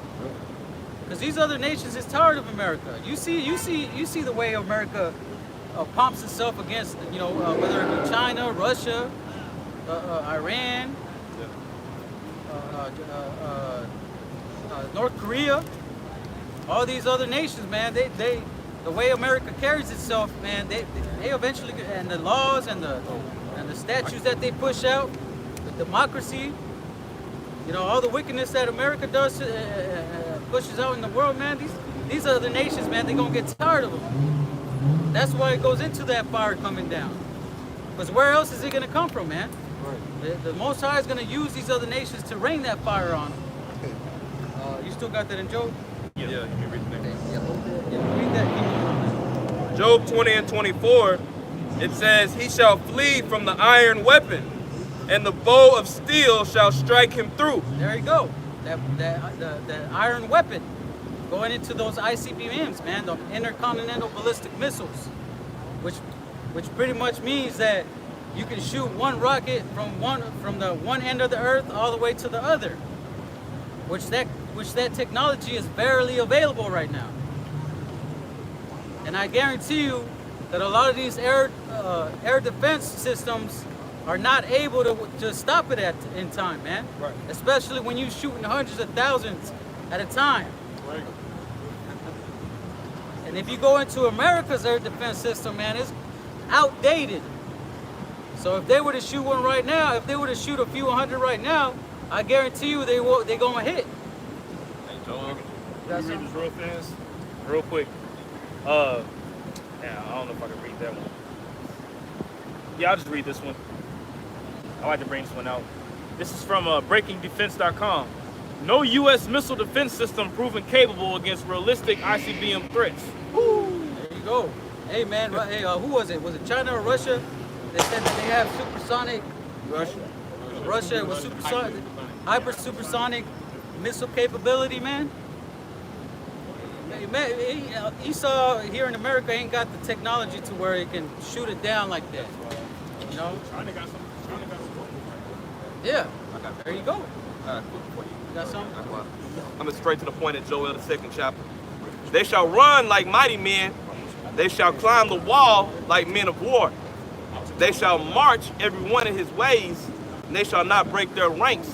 That's going into the ICBM nuclear missiles like the priest Yaakov is going into, man. All right? So when the missiles are getting shot off, and that warhead splits off, and it opens up those other nukes, all right? It's around about 10 in each nuclear warhead. So once it breaks off in mid-air, all right, it's not going to thrust into one another, man. All right, they're not going to break their ranks once they're released. Verse 8, here's the point. Neither shall one thrust another, they shall walk everyone in his path. And when they shall fall upon the sword, that sword is what the priest Shaquab just mentioned, man. Those nuclear defense systems, those missile defense systems, man. All right, I believe Russia has like S-700, S-800, something like that. And America still use the old outdated technology, the S-300s, man. That's not gonna work against those nuclear missiles. And they shall not be wounded, man. So, hey, Edom ain't gonna be able to shoot the nuclear missiles out of the sky, man. They gonna hit every place Yahweh Shah wants them to hit, man. Right. Through the spirit.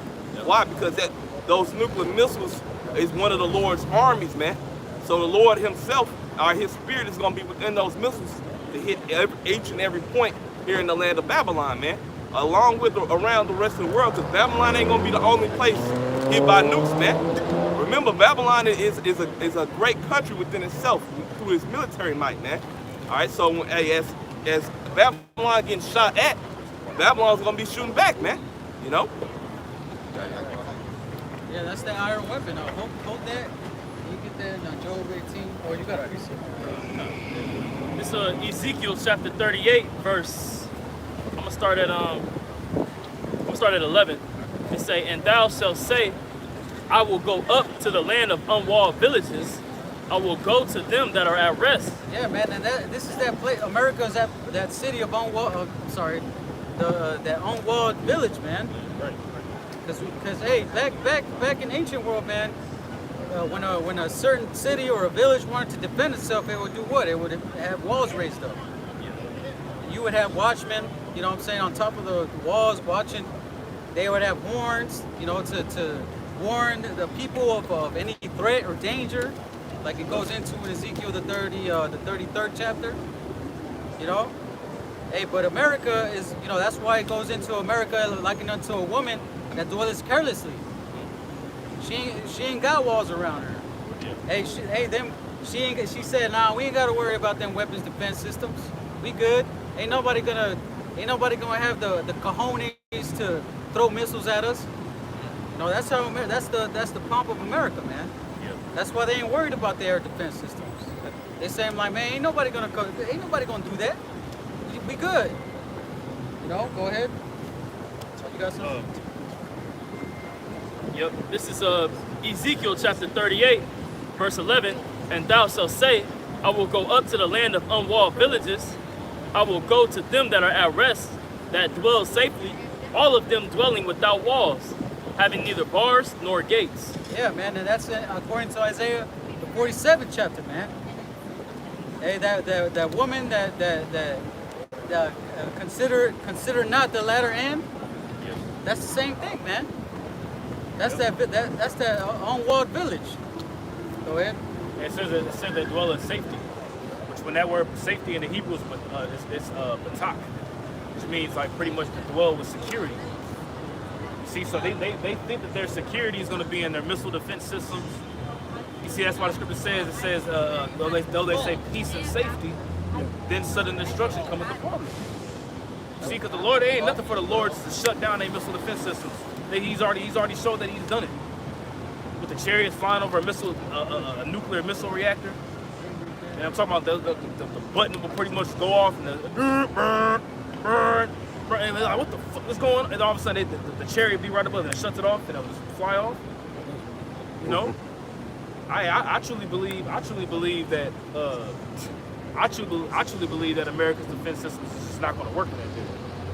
I believe they're going to try to shoot a missile and it's not going to work. You know, I'm speaking as a man, but hey, it says none shall pretty much miss their ranks, and none shall break their ranks. Excuse me. You got it, actually. If I could say too, and when you consider like it say, thy heart hath deceived thee, pretty much the eagle, right? An eagle is the apex predator, and it doesn't have nothing to worry about. No other animals trying to attack it, and you know it said that their heart has deceived thee. So you think that he's on top. But right. This nigga's closest to predators, man. So other scavengers are coming to take that top bird out. know?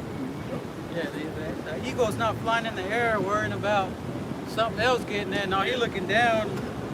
You know, he already knows where he's gonna get his. You know what I'm saying? Like he's not worried about anything else being in the air. That's why it's called an apex predator, man. It means that he's at the top of the food chain. Yeah. You know, in his category. You know what I'm saying? The same thing with the lion, man. The lion ain't walking around having a, you know, like the buffalo. You know, he eating and he hears something. Yeah. Nah, the lions, you know, he lay on his back sleeping, not worried about a damn thing, man. A lion to eat a big ass meal and sleep for 3 days. You know, and no other animal sleeps that comfortably in the kingdom like that. You know? It's funny y'all use that scenario because the only one the lion really, the main lion's enemy is the hyenas. And to take down one lion, you need a pack of hyenas. So if Esau's that lion, those hyenas are the heathen, man. Those heathen, they already geared up and ready for war, man. Go ahead. No, you got it, brother. No, I was just gonna say, hey, look at Russia, man. Hey, that Ezekiel 38 that's coming into fruition, man. You know, they had those military drills, man, that no one seen earlier here in September. So imagine the type of instructions they was getting out there, man. They was devising ways to take down this kingdom, man. Hey, your life here in Babylon is for a limited time only, man. That's right. Y'all got it. Let the weak sound strong. Yeah, no, this is Revelations 18:7. How much she hath glorified herself and lived deliciously, so much torment and sorrow give her. For she saith in her heart, I sit a queen. Yeah, man. Hey, America has lived deliciously, man. For you know how the age of America and how long they've just been chilling, man. These people have been at ease for way too long. Something happens over there on these other nations. You know, maybe over there in Ukraine they're getting bombed. Over here in America they'll say, damn, let's send out prayers. You know what I'm saying? And then they'll be at a restaurant spending hundreds of dollars on their meal, saying, okay, let's pray for them, you know, because they're going through it. But they over here chilling. They don't really care, man. They might make a TikTok about it so they can get some views and make money off of it. You know what I'm saying? But they don't really understand the threat or the dangers, just like them, man. Right. You finish it? Yeah, go ahead. It says, and am no widow, and she shall see no sorrow. Oh, my bad. So, like, read that again? Yeah, it says, I sit a queen, and am no widow, and shall see no sorrow. Yeah, man. That's how America is. It says, I sit a queen. I shall not see sorrow. And I think if you keep reading, it says that I shall not know the loss of children or widowhood. Meaning what? That they're not gonna suffer like that. They're not gonna lose nothing. They're not gonna have to go through what these other third world countries go through, man. What America does to these other countries, man, they experiencing the loss of children, man. They're experiencing widowhood. Like literally, like America bombing the hell out of this place, children dying, husbands losing wives, wives losing husbands. Just look at the war with Russia and Ukraine, man. Like America has not experienced that. These people don't know how it feels to be forced into war, to be drafted. They don't know what it feels like to say, oh snap. For example, let's say China just entered into the borders of Florida. We going, we lost Florida. We lost a certain amount of ground. Now we got to force. We need people to volunteer. Yep. And then now they're pushing so far into America to where now you got to be drafted. Yep. Russia just pretty much instituted a draft and martial law, man. 300,000 troops. Yep. So come on, man. The war drums is brewing, man. And here in America, man, these people don't know what it feels like to be out there in that pretty much be in the face of war like that. Hell, we don't either. Now there's some brothers that's been in that background, of course, but the weapons of our warfare are carnal, man. You see, but these people that get drafted into this next military draft, which is gonna come, man, They've been playing video games and Call of Duty all damn day, thinking that they can go out there and get a 50 kill streak. That ain't gonna happen, man. You know, you get I'm gonna get a 3 kill streak, and I'm gonna magically get a UAV on my phone. Oh, that's hilarious. You know, the real world don't work like that, man. You know, Ain't no reason why, man. I got a precept. Were you finished? Okay. It lines up to what you was going into. Isaiah, and you can break it down, Jacob. Isaiah 47, verse 8. You know what? I'll start at verse 7.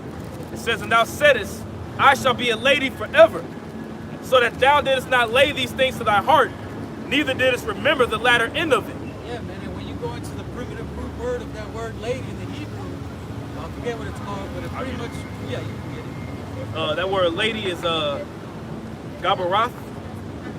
All right, it says lady, queen, mistress of servants. But when you go to the root word, which is Gabayar, it says lord or ruler. And then Gabar is to prevail, have strength, be strong, powerful, mighty, to act proudly toward the Most High. There you go. That's the point. To act proudly towards the Most High, man. And that's the spirit of Esau, man. That's the spirit of these Edomites, to act proudly against the Lord. That's why they say those things. You know, read that verse again, Salakia. God. Isaiah 47, verse 7. "And thou saidest, I shall be a lady forever, so that thou didst not lay these things to thy heart, neither didst remember the latter end of it." Yeah, man. It says, "I shall be a lady forever," saying he's pretty much talking smack to the Lord, saying, "Man, I'm gonna sit in this position forever. I'm good." Bro, and you clearly see them doing that, bro. With that technology, you see it. Yeah. Somebody, I'm just adding on to your point, but bro, you clearly see it, bro. What if God does flood the earth? We don't care. They literally, the nigga literally said it. Harari Nahar, whatever the nigga's name is, Harari Noah Yarar. Yeah, that big head ass, that guy, right? He literally came out of his mouth and said that. You know? So what if God floods the earth? We don't care. We got this set up. We got food. So we got food and water saved up for yada yada X amount of years. We can bypass. He said, "What? We're better." He literally said, "We're better than God." Yeah, that's pretty much, yeah. That came out of his mouth. He literally said that. Yeah, like hey, Esau puts that out there in his movies, his video games. They say, man, if a nuclear fallout happened, humanity always comes out, you know, always rebuild. Not thinking that the Lord will actually, you know, decimate them. Like there's been like there's been a nuclear fallout though. Yeah. You know what I'm saying? There ain't been no nuclear fallout. You know? Good. There's a little bit more to this, right? Verse 8. It says, "Therefore hear now this, thou that art given to pleasures." I'm going to get this word pleasures for you. Of course, you can break it down. That word pleasures is adion. Right? The root word, I'm going to read the definition, but there's a root word that's going to sound very familiar. So it says adion, which says voluptuous. What does voluptuous mean? The definition of voluptuous: curvaceous, hedonistic, curvaceous and sexually attractive. Now there should be a precept firing off in your minds right now. What precept is coming to your mind? What precept's coming to your mind when you hear this word? Sorry, I was looking for a precept. You good? I'm gonna read it again. Isaiah 47 is 8. "Therefore hear now this, thou that art given to pleasures," right? That word pleasures in the Hebrew is ideon, which means voluptuous, right? Now what's the definition of voluptuous? The definition of voluptuous, right? It says curvaceous and sexually attractive, typically used of a woman, relating to or characterized by luxury or sensual pleasure. There should be one there could be many precepts, but there should be one key one, I'd rather say, that should be firing in everybody's minds right now. I give you a hint. It's in the book of Revelation. Revelation 18. There you go. 18 is Both. 18. But mainly, is, you know what I'm saying? Exactly. You know what I'm saying? So yeah, like that's what the word pleasures is, right? And then the root word is idon. Idon, to luxuriate, delight oneself, to be pretty much a luxury. You see? So, Yeah, that's right, man. That's the manner of how the Edomites dwell, man. They seek after to pleasure themselves, whether it be with through food, sex, you know what I'm saying, or anything that will please the flesh, man. Entertainment. You know, there's a lot of different ways that people do these things here in America, and these things are readily accessible, to where you can really lose yourself in these things. Gambling, drinking, drugs. Hey, mostly these women, man. Especially when you living in a lower state than Esau. yeah. Because you might got money, man. You got hella access to women. Yep. Hey, Esau, when you have money, Esau has a different level of pleasures than what we do. Yeah. And it's more sickening Man. than what we have access to. Man. You know? I'm not going to go into detail because it's very, you know, it's just, vulgar, it's disgusting. Watch that movie Eyes Wide Shut. Yeah, that's a classic. And if brothers haven't seen it before, it's literally on Netflix as we speak. That's a classic. So you can watch that movie and watch it. But brothers ain't seen it. That's what the priest Jacques was going into, literally with the point that he made, that movie it'll depict it. That shit did. You know what I'm saying? So I can tell you on this for you. Isaiah 47 verse 8, therefore hear now this, thou that art given to pleasures, that dwellest carelessly, right? Carelessly, that word is what? Batak, security, right? That dwellest, that word is the same word as safely, or security. And we read that in Ezekiel 38, right? That sayest in thine heart, I am, and none else beside me. Yeah, man, to say it's I am and none else besides me, man. He's pretty much he's calling himself God. He's proclaiming that he is God. He said nothing else is beside me, man. And that's how these elites, man, or these Edomites is sitting right now, man. Yep. They looking at the whole world like saying, who can rise up against me? Get that real quick in Isaiah 14. Isaiah 14 and I'll start at verse 12. It says, how art thou fallen from heaven, O Lucifer, son of the morning? How art thou cut down to the ground, which didst weaken the nations? Where's that word that says I am? That's the next verse. Okay. Isaiah 14 and 13, it says, for thou hast said in thine heart, I will ascend into heaven, I will exalt my throne above the stars of God, I will sit also upon the mount of the congregation and the sides of the north. I will ascend above the heights of the clouds. I will be like the Most High. See, there you go. He said he say it in his heart, in his mind. So in his mind, he's really thinking like, man, I'm gonna be better than the Most High, man. I'm gonna sit over the Lord. That's what Esau's saying. He said he's gonna sit on all sides of the congregation of the north, man, on the mountain of the north. Meaning that he's going to be in a very high state, or that he wants to be in a very high state. Ooh, man, I got that word, pretty much the congregation for you. If I can get this for you, because you were speaking in the spirit. That word, the congregation is Mawai, right? And that word congregation says, it says, Isaiah 14 and 13, mount of meeting or assembly. That's why you got summit meetings and things of that nature, right? It says, of the gods. The mountain of the gods in the extreme north, the oriental Olympus, right? Babylon.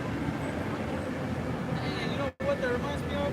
That reminds me of Mount Olympus. Mount Olympus, yeah. You know? Hey, what they have up there, man? They had the Greek gods, Yep. and the main one sitting over them was Zeus. Zeus. So what word was that again? Congregation. Yep, congregation. And that's according to Greek mythology, man, which is what Esau's ideologies, man. Or what is it? Theologies. Yep, That's what I meant to say. You know? And they worship Zeus. Yeah. And Zeus is this motherfucker right here. That guy. As you say in the Greek, hey Zeus. Yeah, that's right. Hey, so hey, but hey, like I remember the elder Ariella went into it. Esau suffers from what Esau calls in psychology delusions of grandeur, which pretty much means, let's say you have a little kitty cat looking into a mirror in his reflection, and his reflection he sees a big lion. You know, Esau being the kitty cat, and then Esau, you know, he's seeing his reflection and he sees a big ass lion. You know, that's what Esau suffers in his mind. Like you know, the Most High put it in his mind that okay, you're just a man, but you gonna suffer this delusions of grandeur. In your mind, you're gonna think you're a god. You know, I'm gonna leave that in your head so you can build yourself. Get that in Obadiah. Nigga woman festival. This is Obadiah, and it's one chapter, but he's going to start at verse 3. It says, the pride of thine heart hath deceived thee, thou that dwelleth in the clefts of the rock, whose habitation is high. Yeah, man, and that's according to the ancient world, because they dwelt in those cliffs of the rocks, man, in the mountains. And you see the architecture that Esau had today, man, they doing the same thing, man. They dwelling in the cliffs of the rocks. Look at all this concrete, these places made of wood, stone, steel, whatever. You know? Go ahead. Continuing on in verse 3, that saith in his heart, who shall bring me down to the ground? There it goes again, man. He saith in his heart, he saith in his mind, like, who shall bring me down? And so the scriptures also always mention that, man. It's always in his mind, saying like, I am God. Like, who shall bring me down? Right? Go ahead. Verse 4, though thou exaltest thyself as the eagle, and though thou set thy nest among the stars, thence will I bring thee down, saith Yahweh Bahashem Yahweh Shai. Yeah, there goes that example that the brother made earlier. Hey, that apex predator, that eagle, the eagle, you know, the actual animal, he thinks in his mind like, I'm the main one. I'm up here, I'm on top of the skies, man. He's not worried about another bigger eagle coming and take him down. No, he's thinking that he knows he's the apex predator, and that's how Esau thinks. It's like, man, I'm the one. Man, ain't nobody gonna bring me down, right? Go ahead. Hey, the shot had a precept real quick. You got one? Wisdom of Solomon. He knew he feed it to one of the brothers. Wisdom of Solomon, chapter 1, verse 8 and 9. Yep. Verse 4, or no, whenever you. Okay. Yeah, verse 5. If thieves came to thee, if robbers by night, how art thou cut off? Would they not have stolen till they had enough? If the grape gatherers came to thee, would they not leave some grapes? Yeah, man, Esau takes everything. He will not leave a single grape or any, you know what I'm saying, like the Grinch. Have you seen the old Grinch movie? The Grinch took everything, man. You know what I'm saying? He took even the little spheres that fell on the ground, you know what I'm saying? Like, he took the rugs, you know what I'm saying? The light bulbs. He took everything, man. A thief would at least leave those things. Right. You know? But hey, like, you know, like it says, man, Esau, man, he'll how do you say, bring you dry, man. Let that brother bring. Wisdom of Solomon 1, And what was the verse? 8 and 9. Wisdom of Solomon chapter 1, verse 8. It says, therefore, he that speaketh unrighteous things cannot be hid, neither shall. This is Wisdom of Solomon chapter 1, verse 8. It says, therefore, he that speaketh unrighteous things cannot be hid, neither shall vengeance, when it punisheth, pass by him. For inquisition shall be made into the counsels of the ungodly, and the sound of his word shall come unto the Lord for the manifestation of his wicked deeds. Yeah, man, and inquisition is going to be made. Everything that Esau's done, man, the Lord is going to make an inquisition of it. Whether it be during the times of slavery or whether it be during these times, the Lord is going to require these things of Esau, man. As a matter of fact, get there in Ezekiel the 35th chapter. That's right. That's right. You know, because an inquisition is going to have to be made on Esau or what he did to the children of Israel, man. Throughout the whole history of the world, yeah, okay, Esau, yeah, you were set up to punish as a whooping stick. But according to the scriptures, man, you took it to a step, 3 steps too far, man. Like the scriptures say, man, when our iniquity had an end, you know what I'm saying? Like our punishment was gonna be fulfilled, but you just kept it rolling, man, and you're gonna have to pay for that. You got something? Yeah. This Okay. Yeah. You say you had some more? No. Okay. This is 2 Thessalonians chapter 2, and I'm gonna start at verse 4.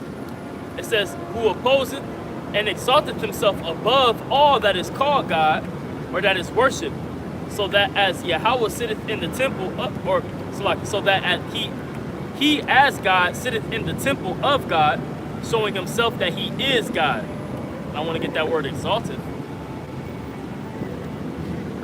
And it says to lift or raise up over something, to carry oneself haughtily, to behave insolently toward one. And when you get that word insolently, it's to pretty much have a lack of respect.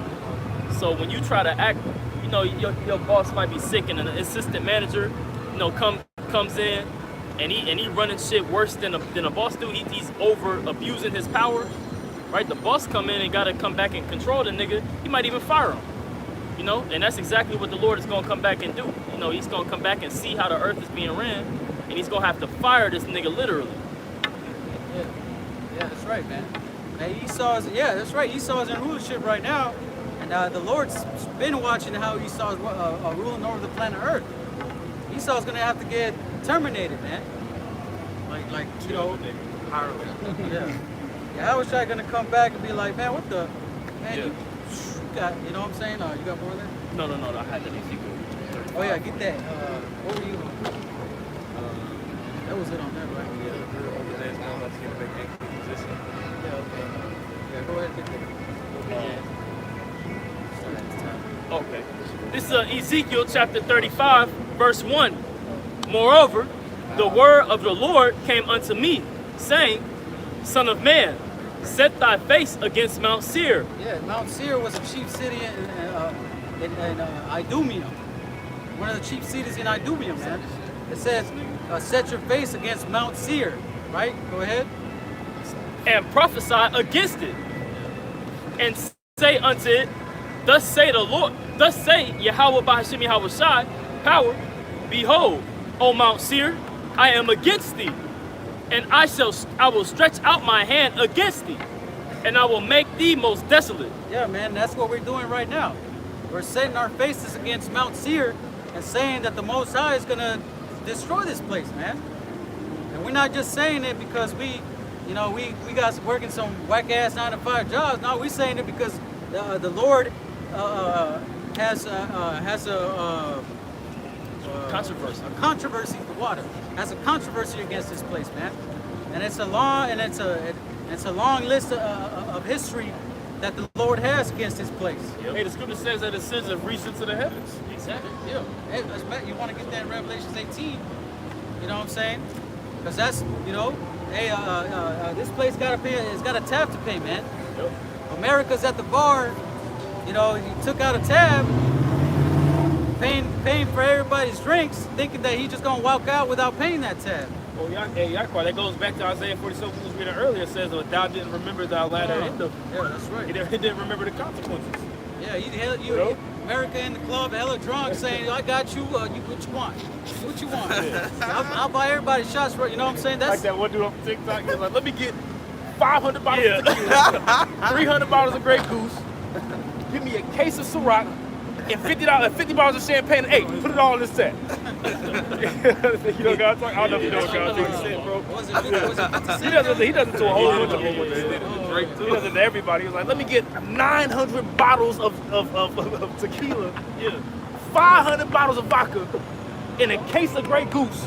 And you know what? Just put it all in this set. Yeah. They'll look back like, oh hell no. You know what I'm saying? But that's what America's doing. America buying everybody in the club drinks.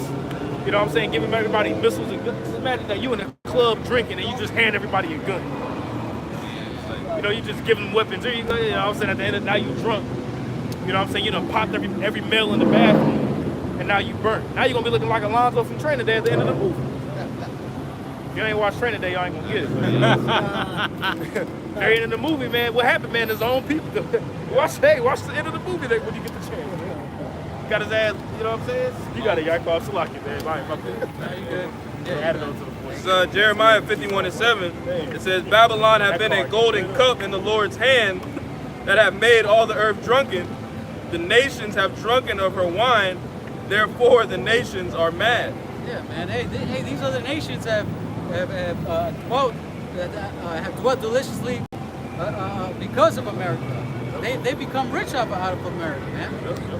Hey, America is is a consuming nation, man. So we get our imports from these other. Hey, that's why you see it made in China, made in Taiwan, made in Korea, made in Mexico. You know what I'm saying? That we get our imports from all over the world. They make their money off of us. As a matter of fact, we get that in Revelation. It goes into why these other nations shall be well heard when this place is destroyed. Before we get that, let's finish. You got more on that? No, that was the point. Okay, keep going on that one, and then Revelation. This is Ezekiel chapter 35, verse 2. Son of man, set thy face against Mount Seir and prophesy against it. And verse 3, and say unto it, thus saith the Lord Yahweh, behold, O Mount Seir, I am against thee. I will stretch out my hand against thee, and I will make thee most desolate. Yeah, man, so the Most High is going to stretch out his hand in this place, meaning he's going to touch it, meaning that he's going to lay judgment on this place. And through his hand, through his right hand, man. And he said, what was the last part? And I shall make thee desolate. Meaning what? That he's going to completely make this place bare, whether it be through thermonuclear destruction or the chariots, man. Or, as a matter of fact, both. Go ahead. Verse 4, I will lay the cities waste, and thou shalt be desolate, and thou shalt know that I am Yahweh Bahashem Yahweh Shai. Yeah, man, and then they're going to know that who is Yahweh Bahashem Yahweh Shai. Hey, that's why I'll make this side note. How you know these 2/3 are destined to be destroyed along with Esau. Because in Isaiah the 6th chapter, it says, you know, the Lord say, make the heart of these people fat, that they may not hear or see or understand not, lest they be converted and be healed. And then Isaiah asked, you know, he said, how long, Lord? And he said, until the cities be laid waste, and the land be utterly desolate. Meaning that these people, the 2/3, are not going to receive the understanding until they're burnt, completely destroyed, along with these Edomites, man. So, I got a real quick one for you, just to back up your point. Jeremiah chapter 9, verse 25 and 26, just to prove your point. Behold, the days come, saith Yahweh, that I will punish all them which are circumcised with the uncircumcised. Egypt and Judah and Edom and the children of Ammon and Moab and all that are in the utmost corners that dwell in the wilderness. For all these nations are uncircumcised, and all the house of Israel are uncircumcised in their heart. Yeah, man, Israel has made themselves uncircumcised with these other nations, man. And they're going to have to receive the same judgment. Hey, that's why it says that woe unto them that look to Pharaoh.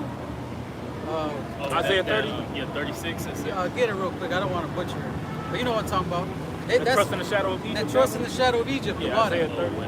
Hey, man, Israel, that's how they look at, that's how they present themselves. They look at these other nations and see and look at them for help. And I'm talking about specifically Esau. But they've made themselves a friend of these other nations as well. ahead. You got to start at the top. It's in verse 2 and verse 3. This is Isaiah chapter 30, verse 1.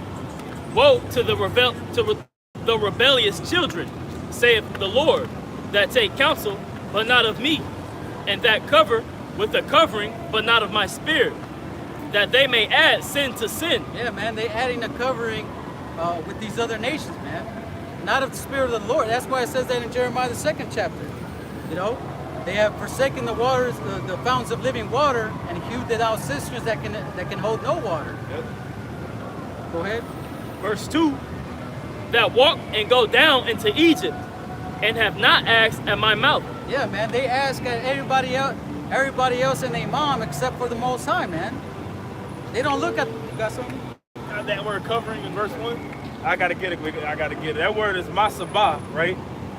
And it's interesting, man. This is an interesting word. So that word says libation, right? Now, what a libation is, like a drink offering, right? So a libation is a liquid offering or a drink poured out as an offering to a deity. It says with covenant sacrifice and making a covenant, right? And then it says a mourning veil, like for mourning, M-O-U-R, like a mourning veil, symbol of distress. So even if you cover yourself with Egypt, if you make a covenant with Egypt, Esau, ultimately what's going to happen is that you're going to be put into distress, trusting in Egypt. It says it's going to be as if as if a broken reed is pierced through your hand, man, or a breach is going to fall. Now this is an interesting word for covering. It says that word covering literally is a drink offering as a covenant. Yeah, like a drink offering. You know what I'm saying? Like you would have a drink offering for a god. That's what that word covering means. Slot, you got it. Yeah, I agree. I mean, because ultimately our people have made a pact with Esau, man. They've made a pact with everybody else but the Lord, man. You know, that's why the Lord is going to also utterly destroy them, man, because they have, like what the scripture's going into, man, they completely rebelled against the Most High. You know, the whole head is sick. It's filled with putrefying sores. You know. It's got all kinds of illness.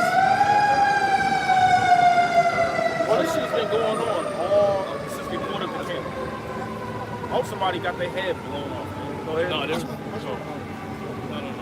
I want to add on to what you were saying about word covering and drink. This is Revelations 18:6. It says, "Reward her even as she rewarded you, and double unto her double according to her works. In the cup which she have filled, fill to her double." Yeah, man. So everything that Esau has done, not only to the whole planet Earth, but also to the nation of Israel, it's going to be doubled unto her, man. Yep. That's why it says reward her double. As a matter of fact, read that verse again. All right. This is Revelations 18:6. Reward her even as she rewarded you. There you go. Reward her even as she rewarded you. Can you get that in First Thessalonians 1:6? Yeah, man. Go ahead. Keep going. And double unto her double according to her works. In the cup which she hath filled, fill to her double. Yeah, man. And the cup that she hath filled, fill unto her double, man. And that goes into slavery, man. That's right. So Esau is gonna have to suffer that slavery. We're not gonna do it in the sick, vile manner that Esau did it. We're gonna put him in slavery according to righteousness. But it's gonna be, I guarantee you, it's gonna be a doubled unto him, man. It's gonna be way worse than what he did to the nation of Israel. Yeah, with a rod of iron. What verse is that? Revelation 18:6. Okay, okay. Yeah. You got something? I'm thinking. Okay. You got it. Go ahead. Okay, get this real quick. This is 2 Thessalonians chapter 1, verse 6. Seeing it is a righteous thing with Yahweh to recompense tribulation to them that trouble you. Yeah, man, it is a righteous thing unto the Lord to recompense tribulation unto them that trouble you, man. That's so it's not a wicked act for the Most High to repay Esau for everything that he's done to us. That's why we're going into Ezekiel the 35th chapter. Esau has a lot of blood to pay for, man. That's right. If somebody want to get that in numbers, what is it, 35? Yep. 35, 32. You know, there's a lot of precepts, but you know, we gonna get them according to the spirit. But Hey, you rolling in the spirits? go ahead, keep going. Verse 7, and to you who are troubled, rest with us, when the Lord Yahushua shall be revealed from heaven with his mighty angels. Yeah, man. And when Yahushua comes back and is revealed with his mighty angels, man, that judgment is gonna be set forth, man. And you can read that in Isaiah the 3rd chapter.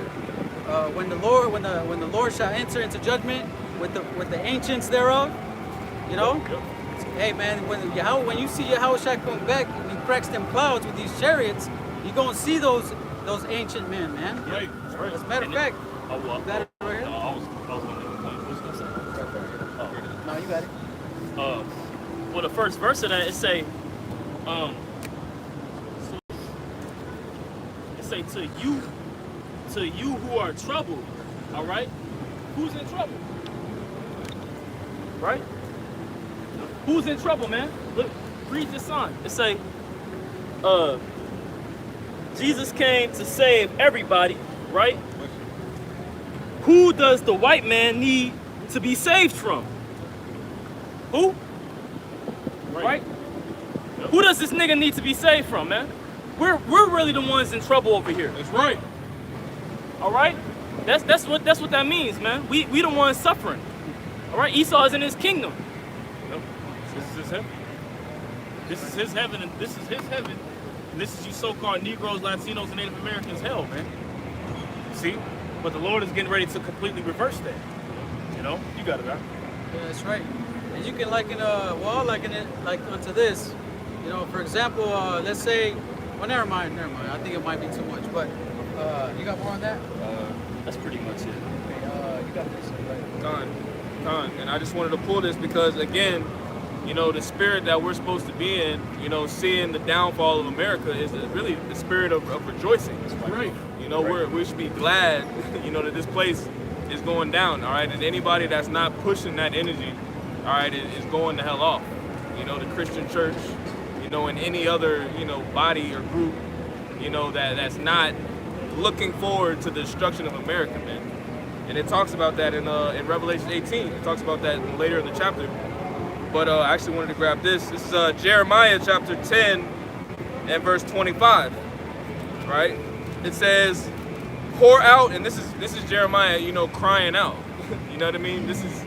He's hoping that Yahweh Shem Yahushai, you know, completely destroys, you know, our enemies. You know, so we're not going off, you know, by constantly harping on that all the time. You know, but this is Jeremiah 10 to 25.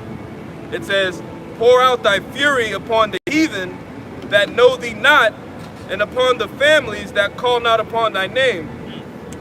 For they have eaten up Jacob and devoured him and consumed him and have made his habitation desolate. Right? So this is a man of the Lord, obviously. This is Jeremiah the prophet. All right, and he's pleading out, he's crying out to Yahweh Shem Yahushai to completely destroy the heathen. All right? And that's the point. Yeah. That's the point. Luke chapter 4, verse 30, it says, take a good heart, O Jerusalem, for he that gave thee that name will comfort thee. Verse 31 says, miserable are they that afflicted thee and rejoiced at thy fall. These Edomites, these other nations, you know, whenever they said raise it, even the foundations thereof. Yep. Okay, verse 22, it says, miserable are the cities which thy children serve, Babylon the Great, you know, the whole city, Greece, all the body else. It says, miserable is she that received thy son. Verse 33, for as she rejoiced at thy ruin and was glad of thy fall, so shall she be grieved for her own desolation. Raise it even to the foundations thereof. Happy shall he be that taketh thy little ones and dasheth them into the storms. You got it? Verse 34, it says, for I will take away the rejoicing of her great multitudes, and her pride shall be turned into mourning. Right. Who else is doing? Who else is that, man?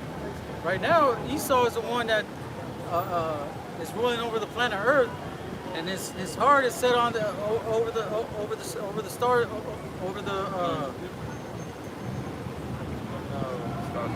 stars of God. Yeah, it's like my bad. Water. Yeah. You know what I'm saying? You know, he's hella proud right now. You know, he thinks he's gonna establish that, like that one movie, what is it, Elysium? Yeah. Elysium. Where he had put that city up in the sky, and then, you know, that's where all the elites dwell. You know what I'm saying? That's what Esau thinking that he's gonna reach. I don't think we've got that in Obadiah, but yeah, that's how Esau's gonna. In his mind, he thinks that he can reach the heavens and set a throne up there, man, and say, look, you see, I did it. I'm better than God. You got more on? Oh, you got more on that? Oh, you got one. It's Lamentations 4 and 21. All right, going into Esau, Edom, man. Because right now you got this Edomite behind us. She comes out, you know, every other week, man, with a fucking group of Edomites, man, a group of so-called white people, not knowing that, hey, you self-proclaimed white people going into slavery, man. Who in the world inwardly calls God in Jesus Christ? They're for that, man. They're for the heathen to go into slavery, man. And the chief heathen right now is Esau, Edom. So the Lord says what? Lamentations 4 and 21. Rejoice and be glad, O daughter of Edom. Edom, you self-proclaimed white people, man. Right now, you're good, man. You're still, your land of America is still flourishing to an extent. So go max out your credit card, man. Rejoice and be glad, O daughter of Edom, that dwell in the land of Uz, a land in Edom, a city in Edom. The cup also shall pass through unto thee. What's that cup? The priest Tazamah mentioned it earlier, man. That cup is a cup of slavery, man. Who the people you see up here right now, so-called Negroes, Latinos, and Native Americans, man, we served that cup, all right? And we drunk of it. We had to drink of it, man. Why? Because we disobeyed the Heavenly Father, man. Continuation. Thou shalt be drunken and shalt make thyself naked, man. So the Lord is going to force you to drink of that cup of slavery, man. Esau, Edom, your punishments upon us through slavery has been remembered, man. They have not been forgotten. Verse 22. The punishment of thine iniquity is accomplished, O daughter of Zion, man. So the Lord is talking to his people now, man. Our iniquity is right now close to an end, man. Our Lord Yahweh shines closer to this earth than he's ever been. Right. He will no more carry thee away into captivity. This is our last captivity, man. And this proves also that Esau is the end of the world. Yes, that's right. Okay? This proves who's in rulership right now. You know, with this prophecy here, because it says that Esau is going to fall, and that what? Jake wouldn't be in captivity no more. And our pretty much our captivity will be accomplished at that point. You got it. Continuation. He will visit thine iniquity, O daughter of Edom. He will discover thy sins. How's the Lord going to visit the iniquity of Edom, man? Yahweh is going to lift up his nation, man. All right, and through that elect number of men, hey, we gonna forward that slavery first, man. When we come down as that new Jerusalem out of heaven, we gonna round up the survivors, man, of the heathen, and y'all are gonna be the first fruits of slavery, man. That's right. Esau, Edom, you're gonna lead that charge into slavery. You self-proclaimed white people, man. The Lord remembers your iniquity, man.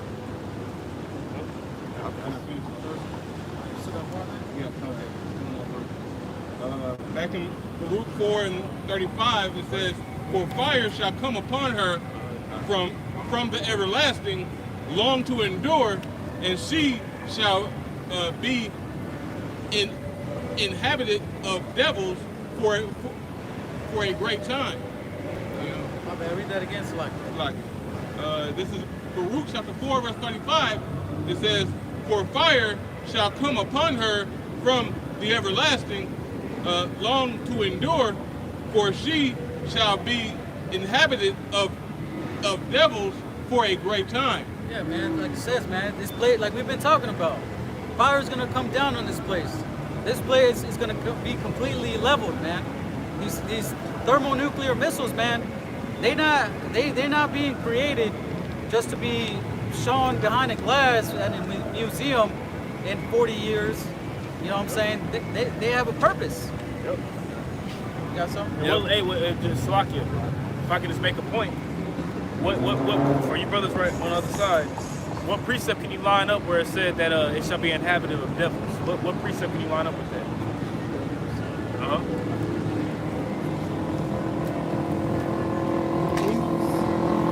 Habitation of the devils.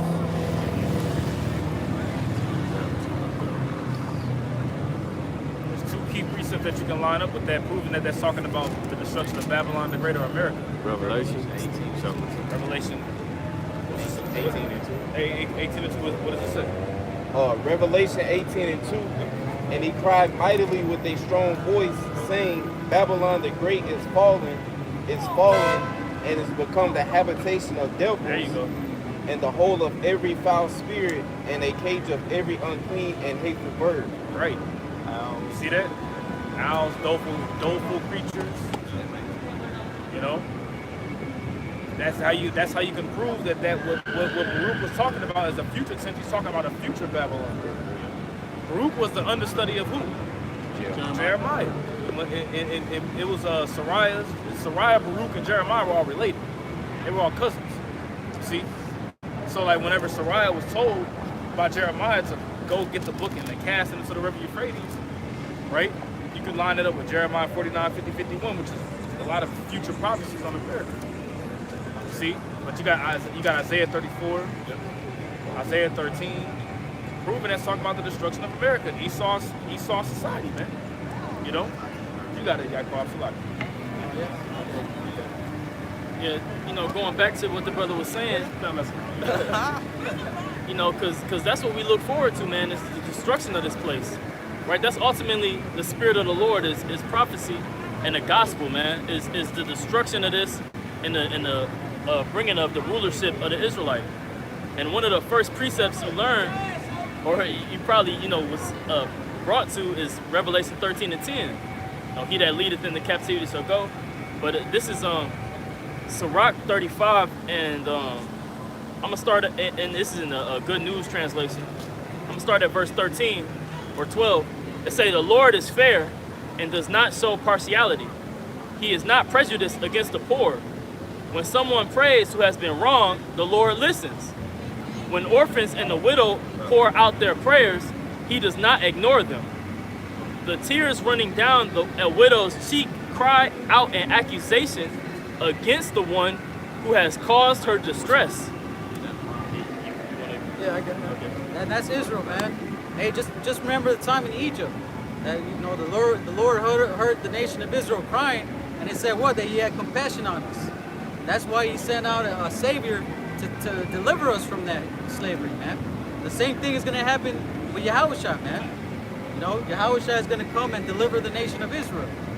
That's, hey, right now we sitting in the place of widowhood. Hey, we suffering the loss of children. You know, that's that example that that brother brought out in that scripture, man.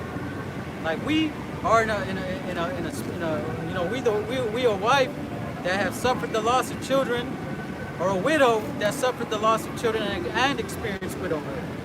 You know what I'm saying? We in a completely through state, man. Right. To where we cannot escape. We cannot do anything of ourselves, you know, to deliver ourselves. Like, you got more on that? Jeremiah 1 or Lamentations chapter 1 verse 1, it says, how doth the city sit solitary that was full of people? How is she become as a widow, she that was great among the nations and princess among the provinces? How is she become tributary? Yeah, man, we sat on the top of the mountains, man. We were over all the rivers and valleys and mountains, man. The apex. Yeah, we were the apex predator. You know, that's why it says, how had read that verse again? Like, yep. Lamentations 1:1, how doth the city sit solitary that was full of people? How is she become as a widow? Yeah, man, how we become as a widow, man? Why? Because we went off. That's why the brother, where is it? The Shah brought out that in Baruch, the 4th chapter. You know, but if he had read up, it said that he had not gave us unto the nations for our destruction, but because we have moved the Most High to wrath. Meaning that we went off. That's why we always make that example in Deuteronomy, the 28th chapter, starting at the 15th verse. The curses that were laid on us, man. And that's also in Baruch, the 2nd chapter. It said as soon as we went off, I'm roughly paraphrasing, the curses cleaved unto us. Meaning what? That like, as soon as we did something against the Lord, boom, the curses were laid on us. Right then and there.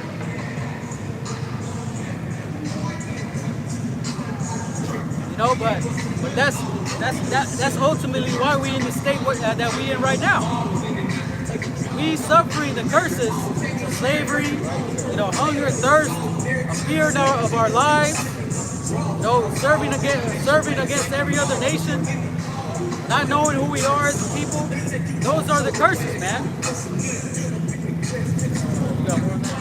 Yeah. It says, she that was great among the nations and princess among the provinces, how is she become tributary? Yeah, how we become tributaries? The tributaries are supposed to be these other heathen nations. Right. Hey, they supposed to come up to us in want of all things. Yep. That's why in Isaiah the 2nd chapter is a future prophecy. Because that's how it's going. That's that paradigm shift. We gonna sit on top of, we gonna sit at the top, and the other nations are gonna flow onto us. Right. They're gonna come up to us and say, okay, what do we do now? What do we do according to the law of the Lord? Yep. You know what I'm saying? Where do you want us to go? What do we do according to this, according to that? Right. We can get that too. I got a precept. Because he was going into pretty much how they're going to come to us, right? This is Isaiah 60, verse 5. It says, then shalt thou see and flow together, and thine heart shall fear and be enlarged. Because the abundance of the sea shall be converted unto thee, the forces of the Gentiles shall come unto thee. Can I get that word forces for you? That word forces in the Hebrew is chayal. All right, chayal. And that word forces here says wealth. See that? The wealth of the Gentiles, the wealth of these different heathen nations are going to come to us, man. Continually, daily, man. Continually, daily, our gates is going to be opened up, man. We're talking about true residual income. See, you ain't going to have to, man, just think about that, man. You ain't never got to work a day in your life. You ain't going to never have to, you ain't to work a job. The Lord ain't going to, man, hell no. Think about that, man. You're going to have somebody, whereas their job is to light incense every day in your house. And they're going to do it and they're going to love it because they're going to be in your house. They're going to be in your palace, your castle. Right? I'm going to jump down to verse 11 for you. Yeah, it's like it. No, absolutely. Yeah, make it If I can say real quick, that's why it says that we shall enter into rest. Like we're not gonna be in the kingdom and say, man, I gotta get up and work a few hours. Like, no, we're gonna be in rest. Like we're gonna be chilling in the kingdom. That's why the other nations are gonna be the tributaries. Like the brother said, you're gonna residual income. What does that mean? When you get income or a source of money from different sources. Right. Continually. Yeah. While you sleeping, you getting paid. Passive income. See, continually from all different avenues, all different points, and all different ways. Right? I'll continue on for you. Verse 6, it says, the multitude of camels shall cover thee, the dromedaries of Midian and Ephah. And a dromedary is like a female camel, which female camels are, in the ancient world, are very, very highly coveted and very expensive. A female camel, right? It says, all they from Sheba shall come. They shall bring gold and incense, and they shall show forth the praises of Yahweh. Break it down. Yeah, man, they shall show the praises of Yahweh, man. And like I said, all the way from Sheba, You know what I'm saying? They're gonna come from the far places of the earth, man. Hey, a heathen might dwell, you know, from one end of the world, and then he might bring gifts and tributes all the way to Jerusalem, man. You know, whether it be you know, whether, like I said, whether it be a gift or whether it be from their fruits, from things that they, you know, crops that they grew, or things that they made according to their lot. You know what I'm saying? We're gonna receive benefits from that. We're gonna receive the first fruits of pretty much the cream of the crop that they have. We gonna get first. We are gonna get it. See, the cream of the crop of their women, we gonna get it. See, the cream of the crop of their resources, we're gonna get the first fruits, and they're gonna gladly come and give it to us, man. They're gonna gladly come and give it to us, man. And that's something that we should fight for, man, as a man, man. You don't got no fucking life for it, man.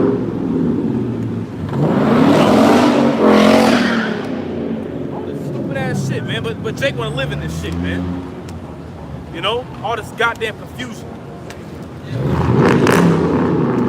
You tell an Israelite about things like this, they're content working at a warehouse 9 to 5 with a 2008 Mustang, and they think they made it. Right. You know? With a $1,000 car payment. Fucking idiots.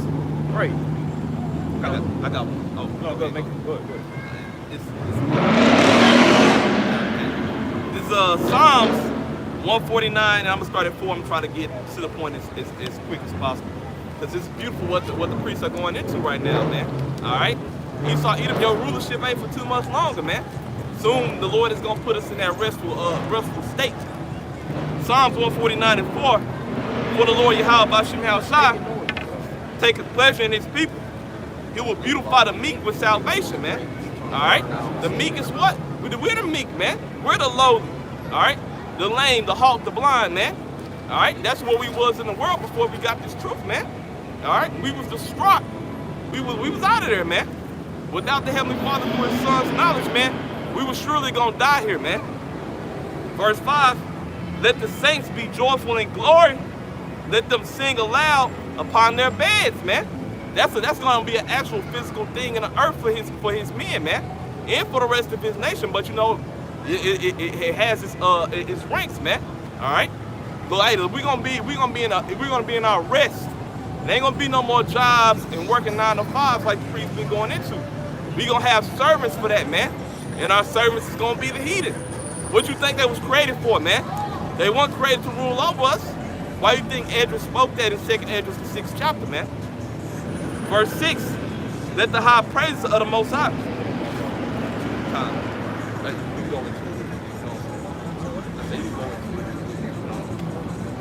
Verse 6, let the high praises of the Most High be in their mouth and a two-edged sword in their hand. Yeah, man, let the praise of the Most High be in their mouth and a two-edged sword in their hand, man. Hey, at the end, you got that in Isaiah 2? Yeah, I'm more than that. Okay, yeah, get that. Start from the top? Yeah, start from the top. Isaiah chapter 2 and verse 1, it says, the word that Isaiah son of Amos saw concerning Judah and Jerusalem. And it shall come to pass in the last days that the mountain of the Lord's house shall be established in the top of the mountains, and shall be exalted above the hills, and all nations shall flow unto it. Yeah, man, so I can read that. Come on. Isaiah 2 and 2, and it shall come to pass in the last days that the mountain of the Lord's house shall be established in the top of the mountains, and shall be exalted above the hills. Yeah, man, the house of the Lord is going to be established on top of the mountains and on top of the hills, man. Meaning that Israel, the nation of Israel as a whole, is going to be that top governing body. They're going to stand above all the valleys, the hills, rivers, whatever, representing these other other heathen nations, man. That's why it says that in as a matter of fact, we're going to take that dominion from them. Right now, Esau's at the top of the, sitting on top of the mountain of the congregation, like the scriptures say. Hey, but like it says in Revelations 19, Yahweh Shai, on his head shall be many crowns. That's right. You know, meaning what? That he's gonna have to take the dominion from these nations. He's not gonna come down in a white cloud and then set himself up in front of the United Nations, Right. to try to make deals with them. No, man, he's gonna come down and he's gonna declare war against this place. He's gonna take the dominion. Yahweh Shai gonna ask. He's gonna sit down and ask for the kingdom. You know, the ask for the access. Can we share? Negotiate. No, that's what Jesus. That's what that guy would do. Right. You know, And he'll come down and put you in war captivity. he got a chair in the United Nations with the Star of David on next to his name. You know what I'm saying? Like, that's not gonna happen. Right. You know, he's not gonna sit next to Nigeria and say, hey, can we? No, he's gonna come down here and he's gonna lay judgment on this place. It says the saints shall take the kingdom. Yeah, that's right. Yeah. That's So what, it's kind of going to, when you were talking about the UN and stuff, I know you were talking about jokingly, but Israel, the Prime Minister Lapid, he just came out and called for a two-state solution. That's just getting closer to, leading to that valley of Yahweh Shabbat, They're trying to establish Palestine. That's pretty much the state of Palestine. Yep. Something that the Greater Israel Project. Yeah. Oh, wow. That guy there, too. somebody else have a precept? Yeah. Isaiah 40, Psalms 149 and 6. Let the high praises of the Most High be in their mouth and a two-edged sword in their hand. Can you read up again? You want to, where I start off from? Yeah.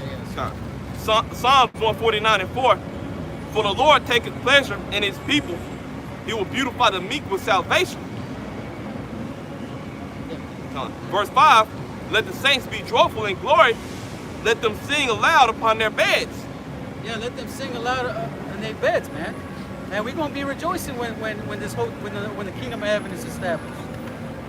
Hey, just imagine if you can think about all the scriptures that go into what the kingdom of heaven is gonna be like. Oh man. Hey, I remember what is that? Zechariah the 8th chapter. You know, saying that the old men are gonna be they're gonna walk with their staffs, and the children are gonna be running, playing in the streets. Yeah, that's right. Because right now you let your kid you wouldn't confide in your kid running out by themselves. You wouldn't even let your teenage daughter feel comfortable letting her walk around by herself. You know how many cases of human trafficking there is right now? People being kidnapped, kids being kidnapped, pedophiles. You got websites committed to letting you know that there's a pedophile living in your area. Right. That's the type of world we live in, man. And you still fucking living, man. That's the problem. You know, when I was a young age, we had a postcard come in the mail and let us know that shit, man. Why is he still here? Why is he not locked up? Why is he not put to death, man? That's a serious offense. Playing with a child, man. You don't deserve to live for that, man. You know? Yeah, man. Yeah. Oh, well, I was gonna say too, because that's really Esau uses that, because say he gives into and commits a crime, right? What does he get? A charge. So then he could take him to court, bring him out for his money. So or put him in prison and then get, to him he just wants that money, man. So if you was all about being righteous, he would just go ahead and kill a nigga. But you got time in this, like they'll lock you up and you would nigga get a lifetime sentence, but the nigga gotta sit in prison first. That's part of Esau. He's trying to get that money up out of you, man. It should be still certain crimes that you're put in prison for, and certain crimes you're put to death for, man. If the death penalty was still heavily pushed here in Babylon, imagine what your kingdom would be like, man. But really, the prison system is really like, in a sense, it's not really even biblical in a sense. Like the way Esau's prison system is right now, because you have laws, statutes, commandments, and judgments. For particular judgments, there will be this is what happened. If you did this, you got put to death. If you did this, you had to go before the judge. You had to pay 50 shekels of silver, or whatever the case was. See, but a lot of judgments, you will be put to death openly, man. Yeah. So because the prison system over here is all jacked up, man. Pretty much the most homosexualities and the most rapes that comes upon men is in the prison system in America, man. Yeah. See, there you go. See, there's a lot of examples that you can go into to show you why this place has got to be destroyed, man. Esau's rulership is a flawed. This society is a flawed society, man. And in all aspects, you know, whether it be like the brothers going into the justice system, the economy, you know, the schools, what you're taught. Yep. You know what I'm saying? The poor, the rich, and the middle class, all that. You know, the executive branch and the branches of government, all that stuff. All those things are corrupt, man. The way that Esau governs the earth, you see the examples in front of you. The water, polluted water, the air, the food. You know what I'm saying? Like now they're saying that rainwater is undrinkable now. You know what I'm saying? Like what? You know, the animals going extinct at an all-time high. He's spraying barium and aluminum in there. You better not be drinking rainwater. Catch some. Yeah, man. Like shit, you can't even. I remember when I was a kid, I could drink out the water hose, man. Oh, man. I'll be all right. That shit used to be good. Yeah, the water hose water used to hit hard. Hot sunny day. Oh, man. Risking it all. Yeah. You get sick as hell drinking that shit. Probably. And you, and you leave you know, if you leave your pool out there, or if you leave a bucket of water nowadays, hey, that shit'll grow all kinds of shit, man. Mosquitoes, be a dry, you know what I'm saying?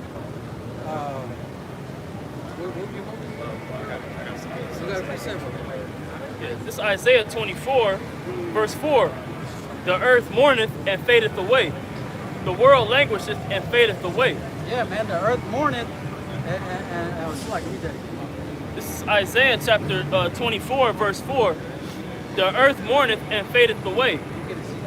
The world languisheth and fadeth away. Yeah, the earth languisheth and fadeth away, man. And that's because of the manner that Esau, the so-called white people, which are biblically known as Edomites, it's the manner of how they rule in the planet Earth.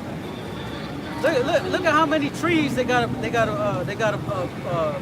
cut down, man, to make paper and all other sorts of materials. And then, hey, receipts are made of paper. You look at it, you don't even look at them. You just throw them away. Just throw them away? Yeah. That's a waste. That's a wasted tree right there. Hey, the plastic bags that you use as trash bags.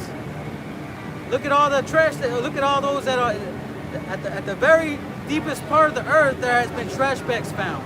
I forget what it's called. The very deepest, like humans can't even go down there without that.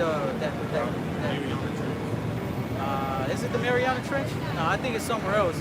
But that is, here it is. You got fucking trash bags down there. Out of all things, a damn trash bag. You saw it, man. This nigga needs an asshole. Yeah, man. They whales that have that beach themselves. They've been found with hella trash bags in their stomach. Yep. And animals have been deformed because they got those plastic Coke can holders wrapped around their neck. They over there suffocating. Now they gotta adapt. Their neck gotta grow a certain way to adapt to that. You know, there's a whole nation of trash out there in the middle of the ocean right now, just full of trash, man. And it's damn like the size of France.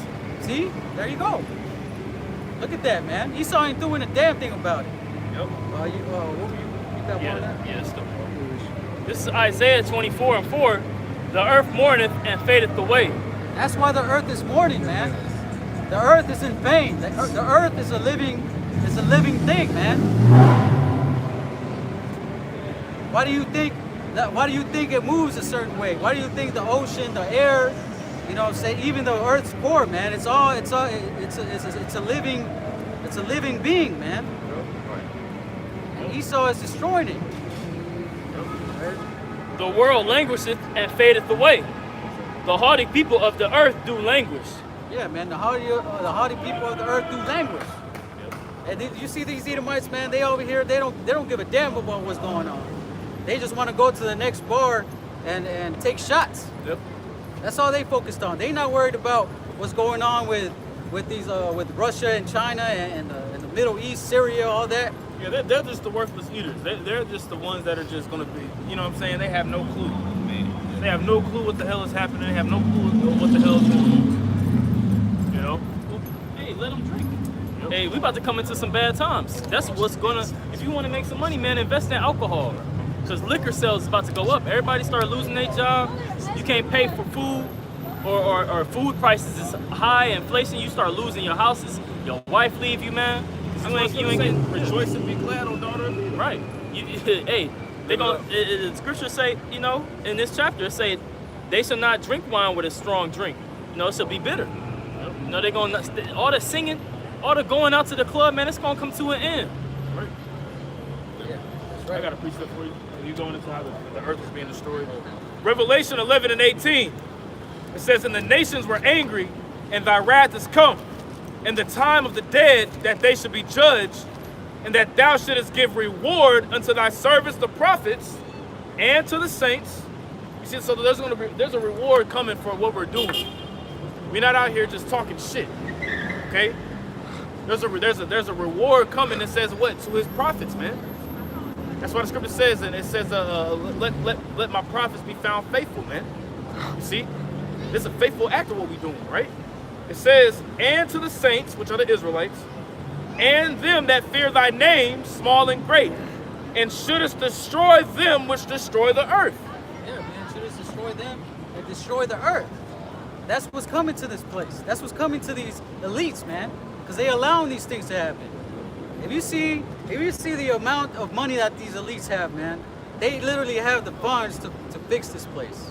Overnight. Yeah, that's right, overnight. Hey, world hunger, it could be ended tomorrow, tonight. Right. You know what I'm saying? If these elite Edomites wanted to, man. Yep. But you know, they so greedy, they so proud that they don't want that, man. They have their own agenda they're gonna fulfill, which goes back to Job 20th chapter that we was going into. Yep. They're insatiable. It says that their desire is as hell, man. You know, hell can't be filled up, man. You know, you got it. Yeah, man. So, hey, that's why we're going into there. I think this brother brought it out that if a thief came in, he would have left some grapes. You know, but he's gonna take every goddamn thing, man. He's so greedy. He won't even leave the shoelaces on your shoes, man. You take the shoelaces off. You know what I'm saying? And the little padding that's inside your shoes, they'll take that shit too. Yeah. That's how this man is, man. Like there's just, you know, his mind is just all messed up to where he's like that, you know. And he's gonna steal your identity too. Yeah. And he's gonna take you, nigga. You know what I mean? Yeah, hey, he did that. He's saying that he's Ham. He was the Egyptian. Yep.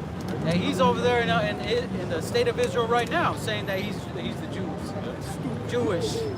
You know. You got more on that? Yeah. It's continuing on in Isaiah 24 and verse 5.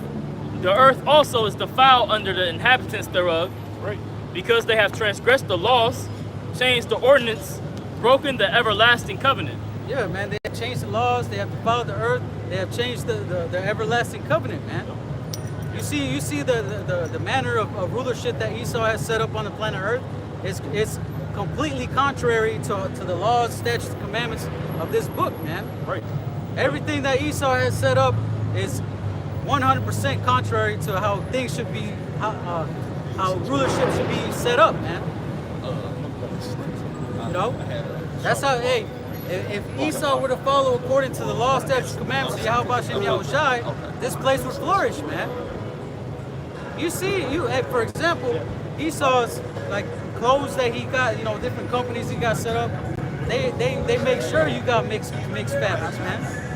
They make sure they put stuff in the food, all kinds of chemicals.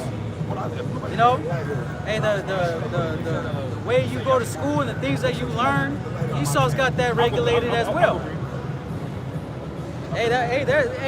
There's literal shit in the food, man. Human feces. Get that in Ezekiel real quick. Ezekiel 4. Yeah, I think you can start from the top. It's coming. It's Ezekiel, the 4th chapter, and I'll start at the top. It says, "Thou also, son of man, take thee a tile and lay it before thee, and portray upon it the city, even Jerusalem, and lay siege against it, and build a fort against it, and cast a mount against it. Set the camp also against it, and set the battering rams against it round about." Keep going. Oh, my bad. Start at verse 9. Go to verse 9.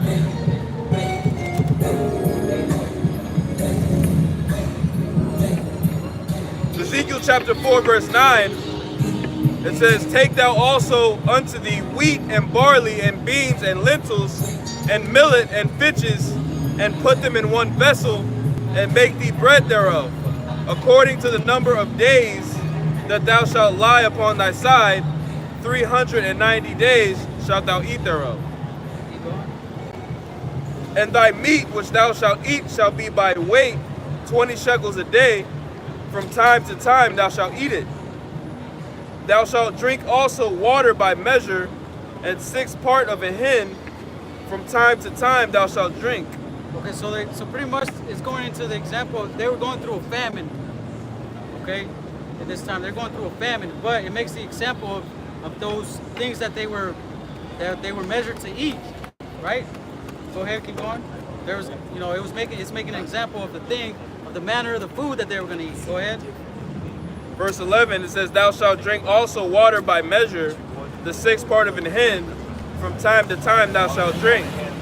And thou shalt eat it as barley cakes, and thou shalt bake it with the dung that cometh out of man in their sight." See, there you go. You see the manner in that time. You see the manner of the way that they had to provision their foods. They said that you're going to have to eat it at a time and at this measure, because they were going through a famine. And they said that they were going to eat the barley cakes mixed with the dung of man. And that's how the manner of the food that Esau has out here today, man. It's mixed with all kinds of shit. All these, you look at the back of a hot dog, all those chemicals that it's mixed with, for what? Ain't it just supposed to say meat and water? Wouldn't that be the simple way to make it? But you see all these chemicals and all these labels. Yeah. Like for what? Hey, the color of the meat that Esau has put out is a coloring to preserve it. That's not the original color of that meat. They do that so it can last longer. Yeah. Hey, but like that scripture say, man, read that about the dung of man. It says, verse 12, it says, "And thou shalt eat it as barley cakes, and thou shalt bake it with the dung that cometh out of man in their sight." Yeah, man, and there was a report not too long ago that said that there was human feces found in 99% of meat. Yeah. Yep. That's a prophecy, man. It was prophesied that would happen, and it's happening right now. As a matter of fact, there's a good chance that there's human flesh in the food that's put out there, man. Yeah, bro. How do you think that there's this unlimited supply of fucking chicken wings, and they be this big and all this? Like, come on, man. Yeah. The food that we eat is defiled amongst the Gentiles, man. That's the verse. You got it, bro. All right. This is Ezekiel chapter 4 and verse 13. It says, "And the Lord said, even thus shall the children of Israel eat their defiled bread among the Gentiles, whither I will drive them." Yeah, man, defiled bread amongst the Gentiles, man. That's the situation where we in right now. Yeah, hey, have you seen that? If you see documentaries of how pretty much the chickens that are bred in these farms and the conditions that they're in, man, they pump these chickens with so much steroids to where they'll grow meat. They'll grow some big ass thighs and everything, but their bones they're so weak they can't support themselves. There's a documentary about that on Netflix not too long ago. And I think the term that it's called is industrial farming. You know what I mean? And that's exactly. that's the type of farming that's utilized in the majority of the first world. You know, Babylon the Great, and also these other, you know, Edomite European nations. You know what I mean? They get animals by the thousands. They gather them, you know, in the very confined spaces, to the point where they're shitting on each other, they're walking on shit all day.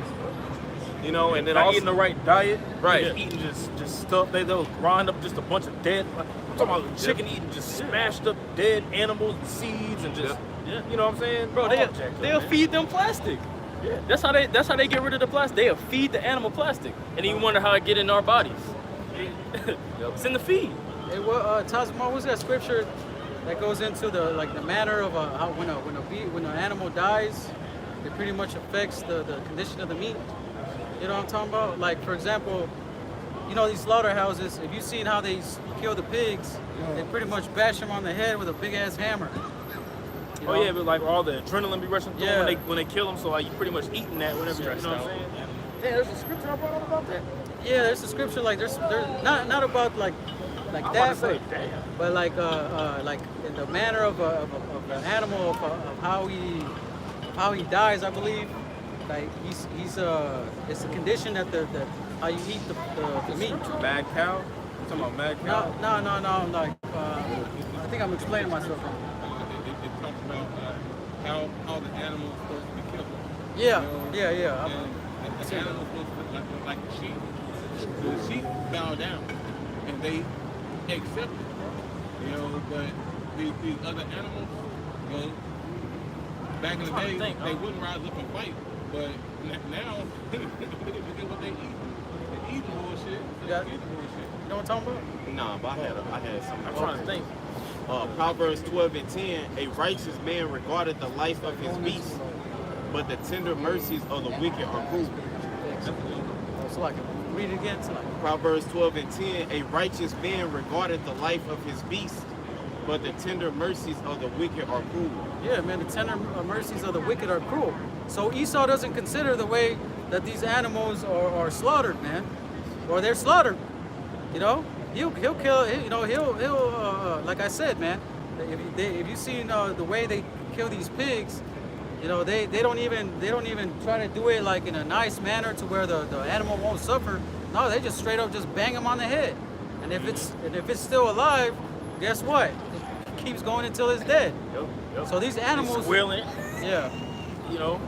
So these animals dying with pain and fear, and you know, like so like I was saying that affects the condition of the flesh. You know what I'm saying? Whether it be a cow, a chicken, you know what I'm saying? Just like with the chemicals that are pumped, all these steroids that they pump into these chickens, that comes back to us when we eat it.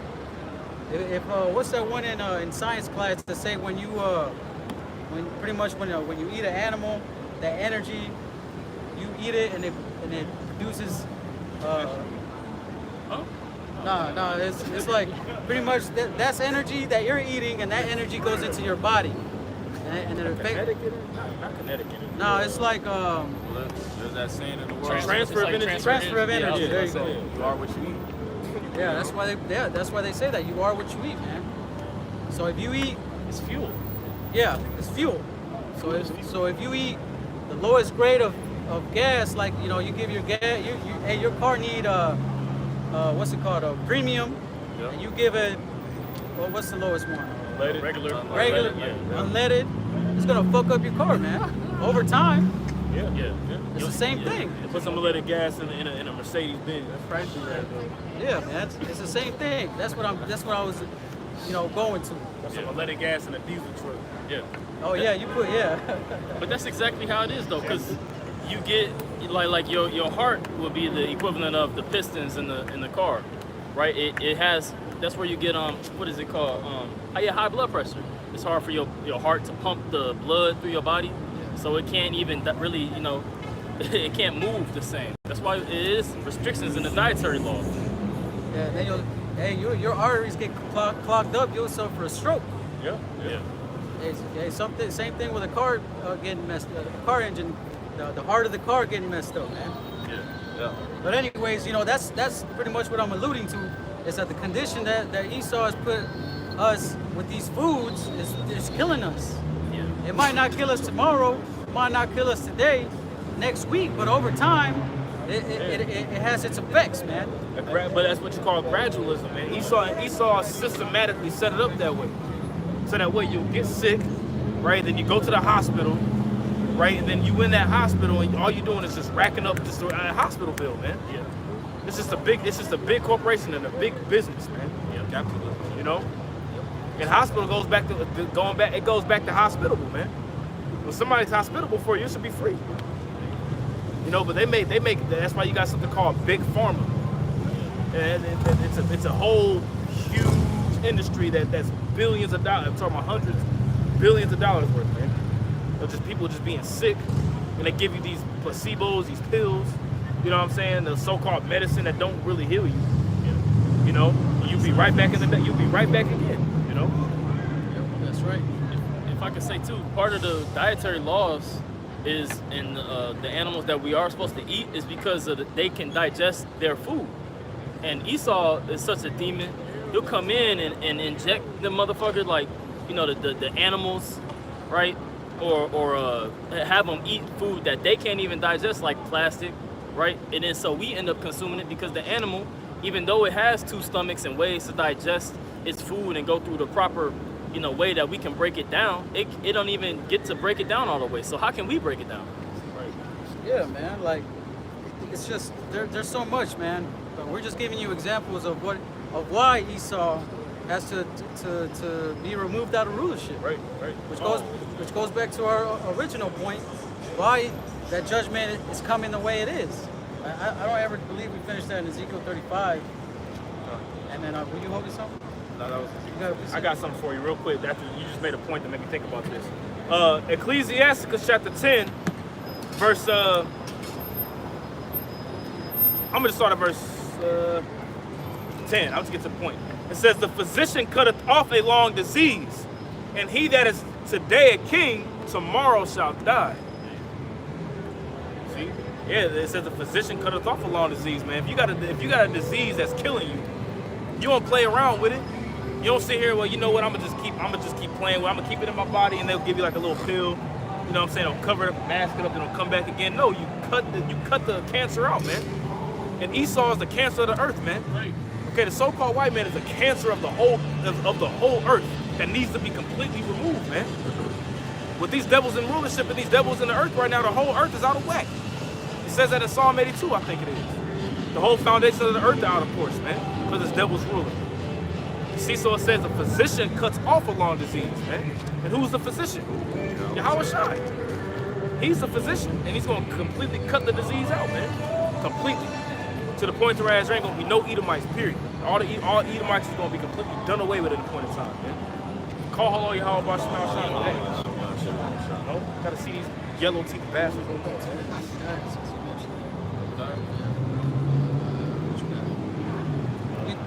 Get that in Obadiah. Get that. Since the brother mentioned it, because that's the ultimate judgment for Esau, man. These Edomites are going to have to serve their slavery, but after that 1,000-year period, they're going to be completely, as a people, they're going to be wiped out. Yep. Got it? Yeah, I got it. You got a precept? I got Obadiah. Where'd you want to start? Start at verse 15. All right. Obadiah chapter 1 verse 15, it says, "For the day of the Lord is near upon all the heathen. As thou hast done, it shall be done unto thee. Thy reward shall return upon thine own head." Yeah, man, thy reward shall return upon thy head. It said that the day of the Lord is near, man.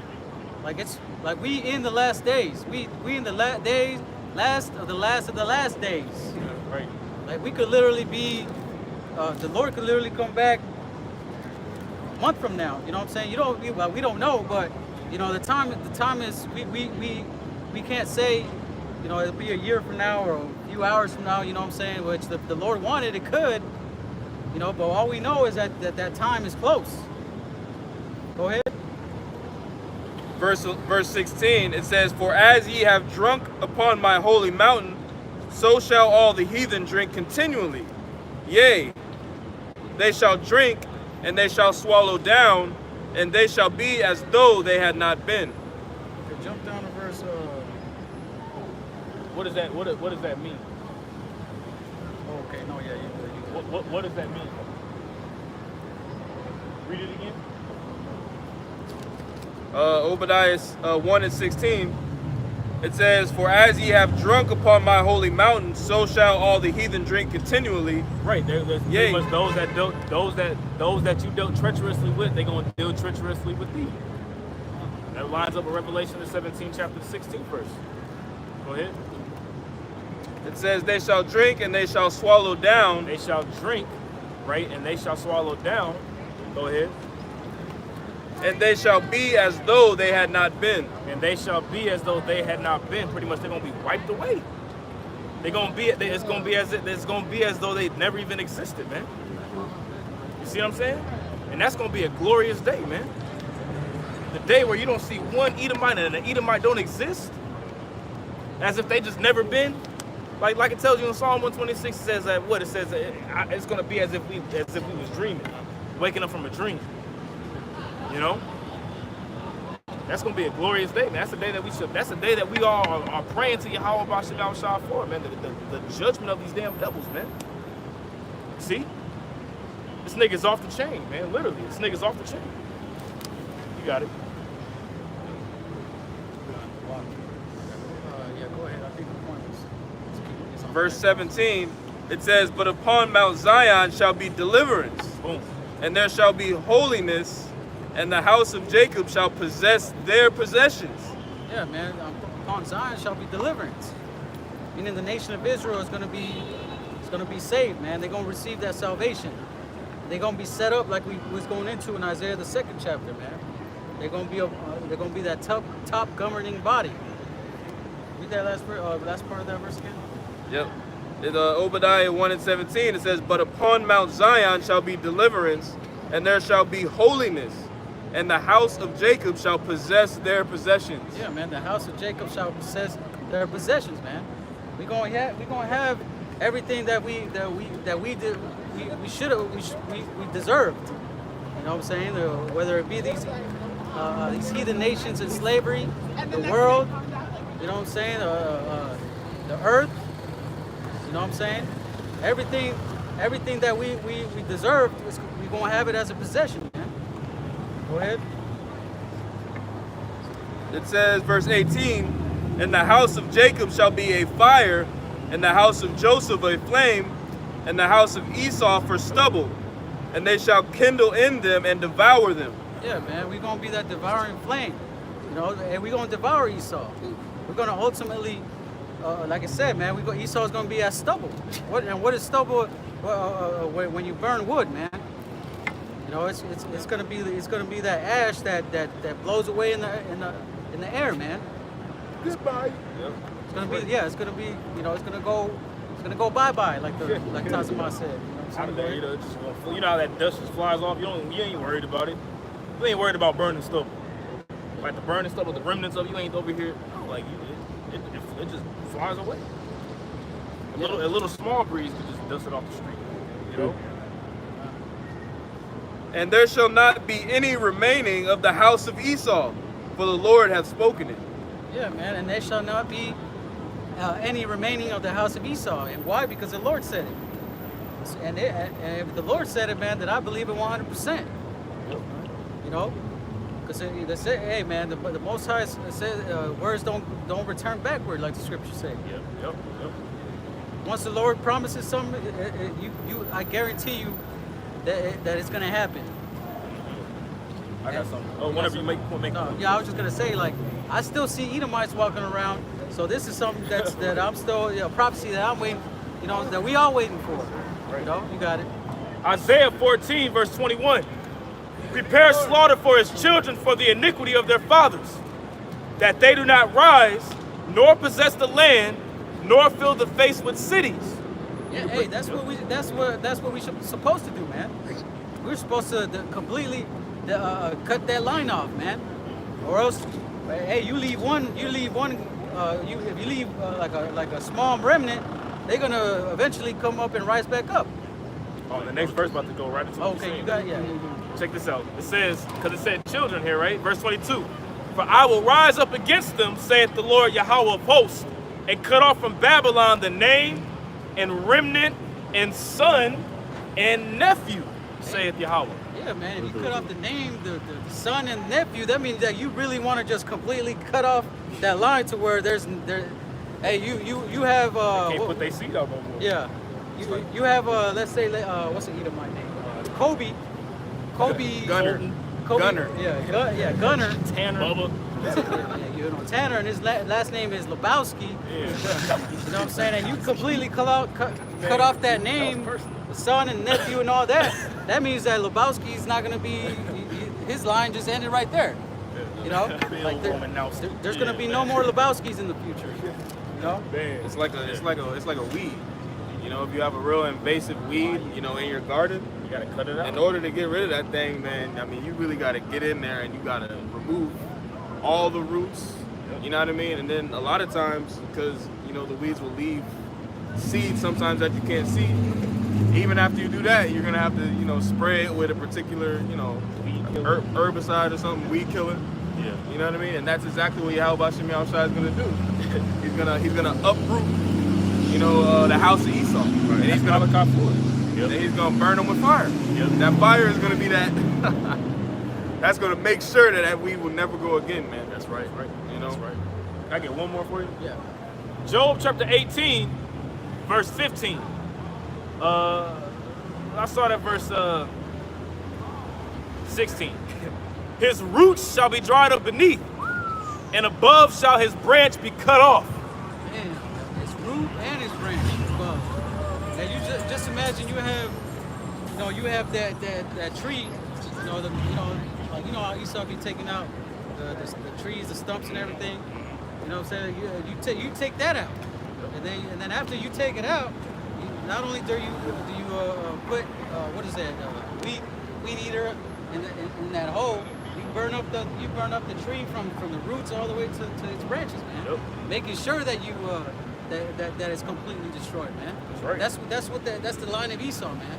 That's what the Lord wants to do. You know what I'm saying? You know.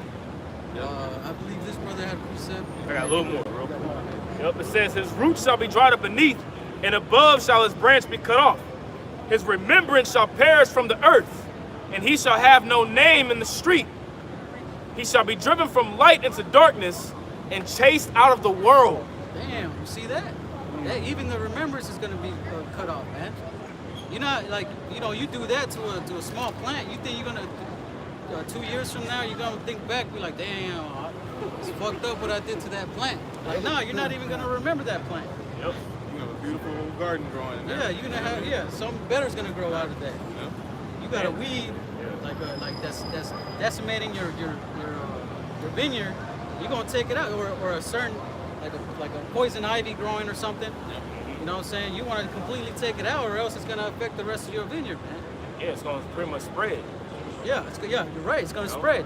So you got to get to the source, to its root. Take it out. Make sure it doesn't grow back again. Even if you got to throw it on the concrete and torch that motherfucker, you know. Yeah. That's what I mean. But that's how the Lord wants. That's what the Lord wants to do to Esau, man. He wants to completely remove his remembrance, period. Yeah. That's what the Lord is going to do. There's a little bit more. Verse 19.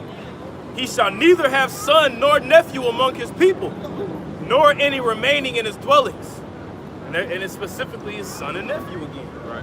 Why is it saying son and nephews here? Because the man carries the seed. Right. You see? That's the reason as to why it keeps mentioning this. It doesn't say the daughters. Now there is gonna be daughters of the Edomites getting their asses blasted away too. But hey, specifically that male seed, it's gonna be out of there, man. You know? It says, they that come after him shall be astonished at his day, as they that went before were affrighted. Surely such are the dwellings of the wicked, and this is the place of him that knoweth not the Most High. Yeah, those are the dwellings of the wicked, and the place of them that know not the Most High. Meaning that's the judgment that they are meant to receive, man. Yep. They're destined to be utterly cut out, man, or to be utterly rooted out. Salakia. You know, Same. yeah, you're right, same thing. You know, you had a precept. Yes, just a quick one to back up the brother Tazamah. This is Proverbs chapter 10, verse 7. The memory of the just is blessed, but the name of the wicked shall rot. There you go. That's a good precept. The name of the wicked shall rot. And when something rots, it's completely worn out to where it dies. It decays. You know, and that's gonna be the name of Esau, man. That's gonna be the seed of Esau to say. That's right. You got more on that? With Solomon chapter 3 verse 10, it says, "But the ungodly shall be punished according to their own imagination, which have neglected the righteous and forsaken Yahweh Shemiah Shai." Yeah, man. So the Esau is going to be punished according to his imaginations, which is wickedness continually. You know, and the remnant of Israel is going to be redeemed, man. The Lord is gonna like we was going into, man. The Lord is gonna recompense everything that Esau deserves. You know, Revelation the 18th chapter, like we read. Yeah. You know, give unto her double. You know, you got more? Verse 11, Yeah. it says, "For whoso despiseth wisdom and nurture, he is miserable, and their hope is vain. Their labors unfruitful, and their works unprofitable." Yeah, man. So everything that Esau has built through his works and through his fruits, whatever, you know what I'm saying? Everything that Esau that has set up through his wisdom and not the wisdom according to the Lord Yahweh Shemiah Shai is vain. Exactly. It's empty. Like him building up another building, another Omni hotel on the other side of downtown is pointless because it's just gonna be destroyed. Esau setting up another city, you know, somewhere else in the world, you know, and declaring it under America is completely vain, man. Because all that's going to happen is the Lord's going to just destroy it when He comes back. That's Malachi the 4th. That's Malachi the 1st chapter. They shall build, but I shall throw down. That's right. Their wives are foolish, and their children wicked. Verse 13 is the point. It says, "Their offspring is cursed." You know, and then it goes to that Sirach. We get the signs up. How their offspring is cursed. Yeah, hey, that's in Psalms, what is it, the 50th chapter, where it says that they be wicked as soon as they be born. You know, out the womb they speak a lie, they come out speaking lies. You know, that's the seed of Esau is cursed, man. That's why you see these little wicked ass Edomites going around. They be like 5 years old and saying, "Shut the hell up, mom." Right. Call her Tammy. Yeah. Shut up, Tammy. Did I tell you, woman? Billy, stupid bitch. Billy. Billy! You know what I'm saying? You know how they be doing. Hey, but this goes into the point that you made previous, how the seed is going to be plucked out on the male side, but the woman. This is verse 13. It says, "Wherefore blessed is the barren that is undefiled, which hath not known the sinful bed. She shall have fruit in the visitation of soul." All right, because she's going to be, you know, knocked down. The man's going to be rooted out. You know, she hasn't tasted nor gave seed. You know, from these other Edomite males. You know, so therefore she's still going to be in hell, because in the visitation of soul, whenever we come down in those holy celestial bodies, you know, we're going to have to get it in. That was it. That was it on that one. You had a precept, right? Yeah. This is Psalms chapter 119, verse 55. Salvation is far from the wicked, for they seek not thy statutes. Yeah, man. Salvation is far from the wicked, because they don't seek after the law, statutes, and commandments of Yahweh Shemiah Shai, man. Esau doesn't look at this book to say, okay, what manner of rulership should we have? Okay, what do we do according to this situation? Or what do we do according to that? You know, you don't see. Hey, they swear on the Bible, and they in their courthouses, but they don't abide to the laws, man. They make up their own stuff, man. That's why it says that salvation is far from the wicked. Go ahead. Yep. I'm gonna get this real quick. Psalm 50 and 16. Can you get this real quick? Yeah. Get that real quick. This is Psalm chapter 50 and verse 16. It says, "But unto the wicked God saith, What hast thou to do to declare my statutes, or that thou should take my covenant in thy mouth?" Yeah, man. So what does Esau have to do with this book, man? You know, because he puts the laws in his mouth, man. You know, he said, you know, he tries to you know, pretty much use the law or well, he swears on the Bible, man. That's what he does when he put your right hand on the, you know what I'm saying, and swear according to the Bible, you know. Right. But then all his decrees and all his judgments are wickedness, man. Right.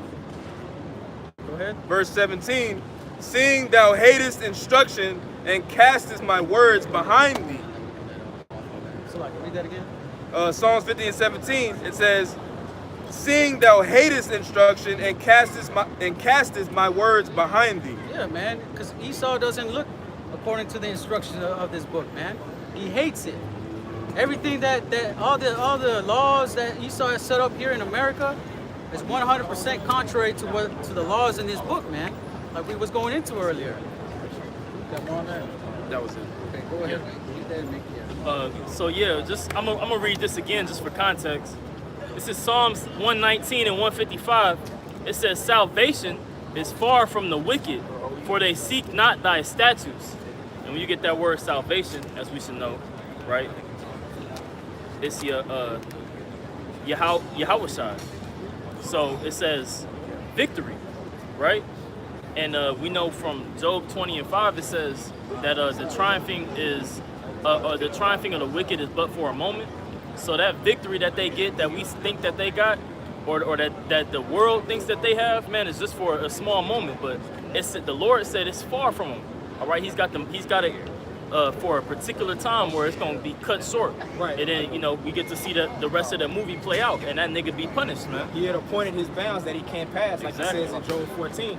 Yeah. He's on borrowed time, so to speak. He has an expiration to his rulership, and he can sense it. That's why it says Satan is come with great wrath, because he knows he has a short time. Yeah. You know? That's right. Yeah, what is that short time compared to eternity that we gonna have, man? Exactly. You know? That was it. Anybody got a precept? Okay, so with that, Lord willing, brothers, with that fight, we want to give all praises to Yahweh, Ba'ashem, Yahushua, Ba'ashem, Makakodash. double honors to apostles and elders, a great millstone who teach her will. Peace and blessings to the Hakim scattered throughout the four corners, keeping this word in truth and sincerity. Shalom. Shalom. Shalom.